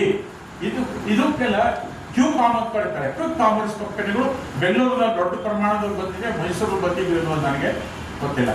ಬರೇ ಕಳೆದ 1 ವರ್ಷದಲ್ಲಿ ಈ ಕ್ವಿಕ್ ಕಾಮರ್ಸ್ ಅಂತ ಇವೆಲ್ಲ ಹೆಚ್ಚು ಪಾಲು ವಿದೇಶಿ ಕಂಪನಿಗಳು. ಈ ಕ್ವಿಕ್ ಕಾಮರ್ಸ್ ಕಂಪನಿಗಳ ಹೊಡೆತದಿಂದ ನಮ್ಮ ಕಿರಾಣಿ ಅಂಗಡಿಗಳು, ಸಾವಿರಾರು ವರ್ಷಗಳಿಂದ ನಮ್ಮನ್ನು ನೋಡ್ಕೊಂಡು ಬಂದಂಥ ಕಿರಾಣಿ ಅಂಗಡಿಗಳಲ್ಲಿ 2 ಲಕ್ಷ ಕಿರಾಣಿ ಅಂಗಡಿಗಳು ಬರೇ 1 ವರ್ಷದಲ್ಲಿ ಸಂಪೂರ್ಣವಾಗಿ ನಾಶವಾಗೋಗಿವೆ. ಮೆಟ್ರೋಗಳಲ್ಲಿ 45%, ಟೈಯರ್ ಫಸ್ಟ್ ಸಿಟಿನಲ್ಲಿ 30% ಕಿರಾಣಿ ಅಂಗಡಿಗಳು, ಟೈಯರ್ 2 and 3 ಸಿಟಿಗಳಲ್ಲಿ 25% ಕಿರಾಣಿ ಅಂಗಡಿಗಳು ಬಹುಶಃ ಹೋಗಿದೆ. ಯಾಕೆ ನಾನು ಇದನ್ನು ಹೇಳ್ತಾ ಇದ್ದೀನಿ ಅಂತಂದರೆ, ವಿದೇಶಿ ಬಂಡವಾಳದ ಮೇಲೆ ನಮಗೆ ಬಹಳ ಭ್ರಮೆ ಇದೆ. ಸರ್ಕಾರವು ಕೂಡ ಆ ಭ್ರಮೆಗಳನ್ನು ಅದು ಸೃಷ್ಟಿ ಮಾಡ್ತಾ ಇದೆ, ಅದನ್ನು ಪೋಷಣೆ ಮಾಡ್ತಾ ಇದೆ. IMF, ವರ್ಲ್ಡ್ ಬ್ಯಾಂಕು ಎಲ್ಲರೂ ಕೂಡ ಇದನ್ನು ಪೋಷಣೆ ಮಾಡ್ತಾ ಇದ್ದಾರೆ. ಆದರೆ ಭ್ರಮೆಯೇ ಹೊರತು ಅದು ವಾಸ್ತವ ಅಲ್ಲ. ಹಾಗಾಗಿ ಈ ಪುಸ್ತಕದ ಹೆಸರು ನಾವು ಇಟ್ಟಿದ್ದು ಭಾರತಕ್ಕೆ ವಿದೇಶಿ ಬಂಡವಾಳ, ಭ್ರಮೆ ಮತ್ತು ವಾಸ್ತವ ಅಂತ ಹೇಳಿ. ಸೊ ಹಾಗಾಗಿ ಈ ಕೊನೆಗೆ ನೀವು ಯಾರೋ ಪ್ರಶ್ನೆ ಕೇಳೋದು, ಹಾಗಾದರೆ ವಿದೇಶಿ ಬಂಡವಾಳ ಬೇಡವೇ ನಮಗೆ ಅಂತ. ನಾವೂ ಹೇಳೋದು ವಿದೇಶಿ ಬಂಡವಾಳ ಬೇಕು, ಆದರೆ ಎಷ್ಟು ಬೇಕು, ಯಾವಾಗ ಬೇಕು, ಯಾವ ಕ್ಷೇತ್ರಗಳಿಗೆ ಬೇಕು, ಯಾವ ಕ್ಷೇತ್ರಗಳಿಗೆ ಬೇಡ, ಯಾವಾಗ ಅವರನ್ನು ಕರ್ಕೊಂಡು ಹೋಗಬೇಕು, ಯಾವಾಗ ಅವರನ್ನು ಓಡಿಸ್ಬೇಕು, ಇಷ್ಟು ಡಿಸ್ಕ್ರಿಷನ್ನು ನಮ್ಮ ಕೈನಲ್ಲಿ ಇರಬೇಕು. ಅದಿಲ್ಲದೆ ಹೋದರೆ ಅವರು ಬರ್ತಾರೆ ಅಂತ ನಾವು ಬಾಗಿಲು ತೆಗೆದು ಬಿಟ್ಕೊಳ್ಳೋದಾದ್ರೆ ವಿದೇಶಿ ಕಂಪನಿಗಳೇ ಭರ್ತಿ ಆಗ್ತಾರೆ, ಸ್ವದೇಶಿ ಕಂಪನಿಗಳ ಬಾಗಿಲು ಹಾಕೊಂಡು ಹೋಗ್ಬೇಕಾಗುತ್ತೆ. ನಮ್ಮ ಆದಾಯದ ಗತಿ ಏನು, ನಮ್ಮ ಉದ್ಯೋಗದ ಗತಿ ಏನು, ನಮ್ಮ ಅಭಿವೃದ್ಧಿಯ ಗತಿ ಏನು, ಇದನ್ನು ನಾವು ಭಾರತೀಯರಾದವರು ಬಹಳ ಆಳವಾಗಿ ನಾವು ಇದರ ಚರ್ಚೆಯನ್ನು ಮಾಡಬೇಕು ಮತ್ತು ಚಿಂತನೆಯನ್ನು ಮಾಡಬೇಕು. ವಿದೇಶಿ ಬಂಡವಾಳ ಅಂತಕ್ಕಂಥದ್ದು ಸ್ಕ್ಯಾಫೋಲ್ಡಿಂಗ್ ಥರ RCC ಹಾಕ್ತೀವಿ, ಹಾಕಿದ ತಕ್ಷಣ ಅದು ಸೆಟ್ ಆಗೋದಿಲ್ಲ. ಅದಕ್ಕೆ 10 ದಿನ 15 ದಿನ ಹೋಗಬೇಕು. ಅಲ್ಲಿ ತನಕ ಅದು ನಿಂತ್ಕೊಳ್ಳೋಕ್ಕೆ ಟೋಲ್ ಕೊಡ್ಬೇಕು ನಾವು ಅಲ್ವಾ. ಮರಗಳ ಸ್ಕ್ಯಾಫೋಲ್ಡಿಂಗ್ ಕೊಡ್ತೀವಿ, ಒಂದು 15 ದಿನ ಆದಮೇಲೆ ಅದು ಸೆಟ್ ಆಗುತ್ತೆ. ಆಮೇಲೆ ಮರಗಳ ಹಾಗೆ ಇಟ್ಕೊಂಡಿರ್ತೀವಿ, ತೆಗೆದಾಕ್ತೀವಿ. ಹಾಗೆ ಸ್ವದೇಶಿ ಕಂಪನಿಗಳು ಚೆನ್ನಾಗಿ ಬೆಳೆಯುವವರೆಗೆ ನಾವು ವಿದೇಶಿ ಕಂಪನಿಗಳನ್ನು ಇಟ್ಕೋಬೇಕು. ಅದರ ಜೊತೆಗೆ ಸ್ವದೇಶಿ ಕಂಪನಿಗಳನ್ನು ಬೆಳೆಸ್ತಾ ಇರಬೇಕು. ಸ್ವದೇಶಿ ಕಂಪನಿಗಳು ಒಂದು ಲೆವೆಲ್ಗೆ ಬೆಳೀತಾ ಇದ್ದ ಹಾಗೇನೆ ಹೇಗೆ ಸ್ಕ್ಯಾಫೋಲ್ಡಿಂಗ್ ತೆಗೆದು ಹಾಕ್ತೀವಿ, ಹಾಗೆ ವಿದೇಶಿ ಕಂಪನಿಗಳನ್ನು ನಾವು ತೆಗೆದುಹಾಕ್ತೀವಿ. That is the right policy. ಆದರೆ ಇವತ್ತು ಭಾರತ ಸರ್ಕಾರ, ಹಿಂದಿನ ಸರ್ಕಾರ ಏನು ಮಾಡ್ತಿತ್ತೋ ಅದನ್ನೇ ಇನ್ನೂ ಜಾಸ್ತಿ ಪ್ರಮಾಣದಲ್ಲಿ ಈಗಿನ ಸರ್ಕಾರವು ಮಾಡ್ತಾ ಇದೆ ಅಂತ ಅನ್ನೋದಾದರೆ, ನಮ್ಮ ಈ 75,000 ಕಂಪನಿಗಳು ಮುಳುಗೋದ್ವಲ್ಲ, ಅದಕ್ಕೆ ಯಾರು ಹೊಣೆ? ಅದು ಭಾರತಕ್ಕೆ ಆದ ನಷ್ಟ ಅಲ್ವಾ? ಆತ್ಮನಿರ್ಭರತ ಅಂತ ಪ್ರಧಾನಮಂತ್ರಿಗಳು ಹೇಳ್ತಾರೆ. ನಾವು ಬಂಡವಾಳದಲ್ಲಿ ಆತ್ಮನಿರ್ಭರರಾಗಿದ್ದೀವ. ನಾವು ಬಂಡವಾಳ ಇದೆ ನಮ್ಮ ಹತ್ರ, ಆದರೆ ನಾವು ವಿದೇಶಿ ಬಂಡವಾಳಕ್ಕೆ ಬಾಯಿ ಬಿಡೋದರಿಂದ ನಮಗೆ ಬಂಡವಾಳದಲ್ಲಿ ಆತ್ಮನಿರ್ಭರತೆ ಇಲ್ಲ. ಆದ್ದರಿಂದ ಅವ್ರು ಏನೇ ಆಕ್ಸಿಡೆಂಟ್ಗಳು ಮಾಡಿದ್ರು ಕೂಡ ಹೋಗಲೇ ಬಿಡಿ ಸರ್, ಏನೋ ಆಗತ್ತೆ ಅಂತ ಶ್ರಮಿಸ್ತೀವಿ ಹೊರತು ಯಾಕೆ ನಮ್ಮ ದೇಶದ ಪರಿಸರವನ್ನು ನೀನು ಹಾಳು ಮಾಡಿದೆ, ಯಾಕೆ 1000 ಜನ ಕೊಂದೆ ಅಂತ ಯಾವತ್ತಾದರೂ ಅವರನ್ನು ಕೋರ್ಟಲ್ಲಿ ನಿಲ್ಲಿಸಿ ಪ್ರಶ್ನೆ ಮಾಡಿದ ಉದಾಹರಣೆಯೇ ಇಲ್ಲ. This is the natural consequence of excessive dependence on foreign countries. So ಅದರಿಂದ ನಾವು ಭಾರತೀಯರಾಗಿ ಈ ರೀತಿಯಲ್ಲೂ ಕೂಡ ನಾವು ಚರ್ಚೆ ಮಾಡಬೇಕು. ವಿದೇಶಿ ಬಂಡವಾಳ ಅಂತ ಕೂಡಲೇ ನಮಗೆ ಅದು ಏನೋ ಆಕಾಶದಿಂದ ಇಳಿಯುತ್ತೆ, ನಮ್ಮನ್ನು ಉದ್ಧಾರ ಮಾಡೋದೇ ವಿದೇಶಿ ಬಂಡವಾಳ ಅಂತ ಹೇಳಿ ಸರ್ಕಾರ ಹೇಳುತ್ತೆ, ಅಥವಾ IMF IBRD ಅವರು ಹೇಳ್ಬೋದು. ಆದರೆ ನಾವು ಅವರ ಮಾತಿಗೆ ಮರಳಾಗಿ ನಾವು ಬರೀ ವಿದೇಶಿ ಬಂಡವಾಳ, ವಿದೇಶಿ ವಸ್ತುಗಳು ಇದರಲ್ಲೇ ನಾವು ಭ್ರಮೆ ಮತ್ತು ವಿಜೃಂಭಣೆಯನ್ನು ಮಾಡ್ತಾ ಕೂತ್ಕೊಂಡ್ರೆ ನಮ್ಮ ಸ್ವದೇಶಿ ಕಂಪನಿಗಳ ಗತಿ ಏನಾಗ್ತಾ ಇದೆ ಅನ್ನೋದು ಆಲೋಚನೆ ಮಾಡಬೇಕಾದ್ರೆ ಮಾಡುವಾಗ ಇವತ್ತು ವಿದೇಶಿ ಕಂಪನಿಗಳು ಯಾರು ನಮಗೆ ಕೆಲಸ ಕೊಡೋದಿಲ್ಲ. ಅವ್ರಿಗೆ ಬಹಳ ಮುಖ್ಯವಾದ ಉದ್ದೇಶ ಅಂತ ಪ್ರಾಫಿಟ್ ಮಾಡೋದು. ಪ್ರಾಫಿಟ್ ಮಾಡೋಕೆ ಏನು ಮಾಡ್ತಾರೆ ಅಂತಂದರೆ, ಅವರು ಈಗೆಲ್ಲ ಲೇಬರ್ ಡಿಸ್ಪ್ಲೇಸಿಂಗ್ ಟೆಕ್ನಾಲಜಿ ಬರ್ತಾ ಇದೆ, ಆಟೋಮೇಷನ್ ಬರ್ತಾ ಇದೆ, ರೋಬೋಟಿಕ್ಸ್ ಬರ್ತಾ ಇದೆ, ಆರ್ಟಿಫಿಷಿಯಲ್ ಇಂಟೆಲಿಜೆನ್ಸ್ ಬರ್ತಾ ಇದೆ, ಎಲ್ಲನೂ ಫಸ್ಟ್ ಅಡಾಪ್ಟ್ ಮಾಡ್ಕೊಳ್ತಾರೆ. ಹಾಗಾಗಿ ಎಂಪ್ಲಾಯ್ಮೆಂಟ್ ಕಡಿಮೆ ಆಗ್ತಾ ಹೋಗುತ್ತೆ, ಲಾಭ ಜಾಸ್ತಿ ಆಗ್ತಾ ಹೋಗುತ್ತೆ. ಆದರೆ ಭಾರತದಲ್ಲಿ ಈ ಥರ ಟೆಕ್ನಾಲಜಿ ನಾವು ಬಳಸ್ತಾ ಕೂತ್ಕೊಂಡ್ರೆ ವಿದೇಶಿ ಕಂಪನಿಗಳೆಲ್ಲ ಎಂಪ್ಲಾಯ್ಮೆಂಟಲ್ಲಿ ನೀವಂತೂ ನಿರೀಕ್ಷೆ ಮಾಡೋದು 10% ಇಲ್ಲ. ಅವರು ಫಾರಿನ್ ಕಂಪನಿಗಳು ನಮಗೆ ಕೊಡ್ತಕ್ಕಂಥ ಇದು ಏನು ಎಂಪ್ಲಾಯ್ಮೆಂಟ್, ಎಲ್ಲ ಎಂಪ್ಲಾಯ್ಮೆಂಟನ್ನು ಕೊಡಬೇಕಾದ್ರು ನಮ್ಮ ಸ್ಮಾಲ್ ಸ್ಕೇಲ್ ಇಂಡಸ್ಟ್ರೀಸು ಮತ್ತು ಲೋಕಲ್ ದೊಡ್ಡ ಇಂಡಸ್ಟ್ರಿಗಳು. ದೊಡ್ಡ ಇಂಡಸ್ಟ್ರಿಗಳು ಕೊಡೋದಿಲ್ಲ, ಅದರ ಸ್ಮಾಲ್ ಇಂಡಸ್ಟ್ರೀಸು ಭಾಗ ಹಾಕೊಂಡು ಹೋಗ್ತವೆ ಈ ಕಾಂಪಿಟೇಷನ್ನ ತಡೆಯೋದಕ್ಕೆ ಆಗದೆ. ಹಾಗಾಗಿ ನಮ್ಮ ಮಕ್ಕಳ ಬಗ್ಗೆ, ನಮ್ಮ ದೇಶದ ಬಗ್ಗೆ, ನಮ್ಮ ಸಮಾಜದ ಬಗ್ಗೆ ನಾವು ಜವಾಬ್ದಾರಿಯುತವಾಗಿ ಆಲೋಚನೆ ಮಾಡದೆ, ಇದಕ್ಕೆ ಒಂದು ಸರಿಯಾದ ರೀತಿ ಚರ್ಚೆಯನ್ನು ಮಾಡದೆ, ನಾವು ಚರ್ಚೆ ಮಾಡಿ ಸರ್ಕಾರಕ್ಕೆ ಇದ್ರ ಬಗ್ಗೆ ನಮ್ಮ ಆಲೋಚನೆಗಳನ್ನು ನಾವು ತಿಳಿಸದೆ ಹೋದರೆ ಖಂಡಿತವಾಗಿಯೂ ಭಾರತಕ್ಕೆ ಮುಂದಿನ ದಿವಸಗಳಲ್ಲಿ ಒಳ್ಳೆಯ ಭವಿಷ್ಯ ಇಲ್ಲ ಅಂತ ಹೇಳಿ ನಾವು ಧಾರಾಳವಾಗಿ ಹೇಳ್ಬೋದು. ಆ ದಿಕ್ಕಿನಲ್ಲಿ ನೀವೆಲ್ಲರೂ ಕೂಡ ಈ ಪುಸ್ತಕ, ಸಣ್ಣ ಪುಸ್ತಕ, ಒಂದು 14-15 ಪುಸ್ತಕ, ಎಷ್ಟೋ ಒಂದು 21-30 ಪೇಜಿನ ಪುಸ್ತಕ ಅಷ್ಟೇ. ಇದಕ್ಕೆ ಒಂದು ಸಿಟಿಂಗ್ ರೀಡಿಂಗ್ ಅಂತ ಹೇಳ್ತಾರೆ. ಈ ಅಡಲ್ಟ್ ಎಜುಕೇಶನ್ ಪುಸ್ತಕ ನಾವು ಒಂದಷ್ಟು ವರ್ಷ ಬರೀತಾ ಇದ್ವಿ. ಅವಾಗ ಅನಂತರಾವ್ ಅಂತ ಇರೋದು, ಅವ್ರು ಹೇಳೋರು ತಪ್ಪ ಪುಸ್ತಕ ಬರೀಬೇಡಿ ಕಂಡ್ರೆ ಯಾವನು ಓದೋದಿಲ್ಲ, ನೀವು ಮೇರುಕೃತಿ ಬರೆದ್ರೆ ಅದು ಬೀರುಕೃತಿ ಆಗುತ್ತೆ ಅಷ್ಟೇನೆ, ಯಾರು ಓದೋದಿಲ್ಲ, ಸಣ್ಣ ಪುಸ್ತಕಗಳನ್ನು ಬರೀರಿ. ಎಷ್ಟು ಸಣ್ಣದಾಗಿರ್ಬೇಕಪ್ಪ ಅಂದ್ರೆ ಒಂದು ಸಿಟ್ಟಿಂಗ್ ರೀಡಿಂಗ್, ಅವನೇನೋ ಓದಕ್ಕೆ ಅಂತ ಕೂತ್ಕೊಂಡ ಹೇಳೋದ್ರೊಳಗೆ ಮುಂದೋಗಿರ್ಬೇಕು. ಅದು ಆ ಥರ ಬರೀ 30 ಪೇಜಿನ ಪುಸ್ತಕ, ಅದರ ಬಹಳ ಅಮೂಲ್ಯವಾದ ಅಂಕಿ ಸಂಖ್ಯೆಗಳು, ದಾಖಲೆಗಳು ಎಲ್ಲವೂ ಇದೆ. ದಯವಿಟ್ಟು ಇದನ್ನು ಓದಿ, ನಿಮ್ಮ ಮನಸ್ಸಿಗೆ ನಿಮ್ಗೆ ಏನು ಅನಿಸುತ್ತೆ, ಇದು ಸರಿಯಾದ ದಿಕ್ಕಿನಲ್ಲಿ ನಾವು ಹೋಗ್ತಾ ಇದ್ದೀವಿ ಅಂತ ನಿಮ್ಗೆ ಏನು ಅನಿಸುತ್ತೆ ಅಥವಾ ಅನಿಸೋದಿಲ್ಲ ಅಂತ ಅನ್ನೋದನ್ನು ನಿಮ್ಮ ಸಭೆಯ ಸಮಾರಂಭಗಳಲ್ಲಿ ದಯಮಾಡಿ ಚರ್ಚೆ ಮಾಡಿ. ಸರ್ಕಾರಕ್ಕೆ ನಾವು ಇದ್ರ ಬಗ್ಗೆ ನಮಗೆ ತಿಳಿ ಹೇಳ್ತಕ್ಕಂಥ ಒಂದು ಅಧಿಕಾರ, ಪ್ರಜಾಪ್ರಭುತ್ವ ನಮಗೆ ಗೊತ್ತಿದೆ. ಇಂಗ್ಲೀಷಲ್ಲಿ ಮಾತಾಡ್ತಾರೆ, dumb people and deaf government cannot make a democracy. ಮೂಕ ಜನತೆ ಮತ್ತು ಕಿವುಡು ಸರ್ಕಾರ ಪ್ರಜಾಸತ್ತೆಯನ್ನು ಉಳಿಸೋದಕ್ಕೆ ಸಾಧ್ಯವಿಲ್ಲ. ಪ್ರಜಾಸತ್ತೆ ಉಳಿಬೇಕಾದ್ರೆ ಜನಗಳು ಮೂಕರಾಗಿರಬಾರದು. ಯಾವುದು ಅವರಿಗೆ ತಪ್ಪು ಅಂತ ಅನ್ಸತ್ತೆ ಅದನ್ನ ಗಟ್ಟಿಯಾಗಿ ಹೇಳ್ತಕ್ಕಂಥ ಧೈರ್ಯ ಜನಗಳು ತೋರಿಸ್ಬೇಕು. ಜನಗಳಿಗೆ ಏನು ಹೇಳ್ತಾರೆ ಅದಕ್ಕೆ ಕಿವಿಗೊಟ್ಟು ಕೇಳ್ತಕ್ಕಂಥ ಸರ್ಕಾರ ಇರಬೇಕು. ಕಿವುಡು ಸರ್ಕಾರ, ನೀವೇನಾದ್ರೂ ಬಾಯ್ಬಿಡ್ಕೊಳ್ಳಿ, ನಾವು ಮಾಡೋದು ಅಂತ ಸರ್ಕಾರವೂ ಇರಬಾರ್ದು. ಹಾಗಾಗಿ ಜನಗಳ ಕರ್ತವ್ಯ ಅಂತಂದ್ರೆ we should not be down, especially with regard to the future of our country and the future of our economy and the future of our children. ದಯವಿಟ್ಟು ಇಷ್ಟು ಕೆಲಸಗಳನ್ನ ತಾವು ಮಾಡ್ತೇವೆ ಅಂತ ಹೇಳಿಕೊಂಡು ಸ್ವಲ್ಪ ಜಾಸ್ತಿ ಸಮಯ ತಗೊಂಡಿದ್ದರೆ ದಯಮಾಡಿ ನನ್ನನ್ನು ಕ್ಷಮಿಸಬೇಕು ಅಂತ ಹೇಳ್ತಾ ನಾನು ಮಾತನಾಡ್ತೀನಿ.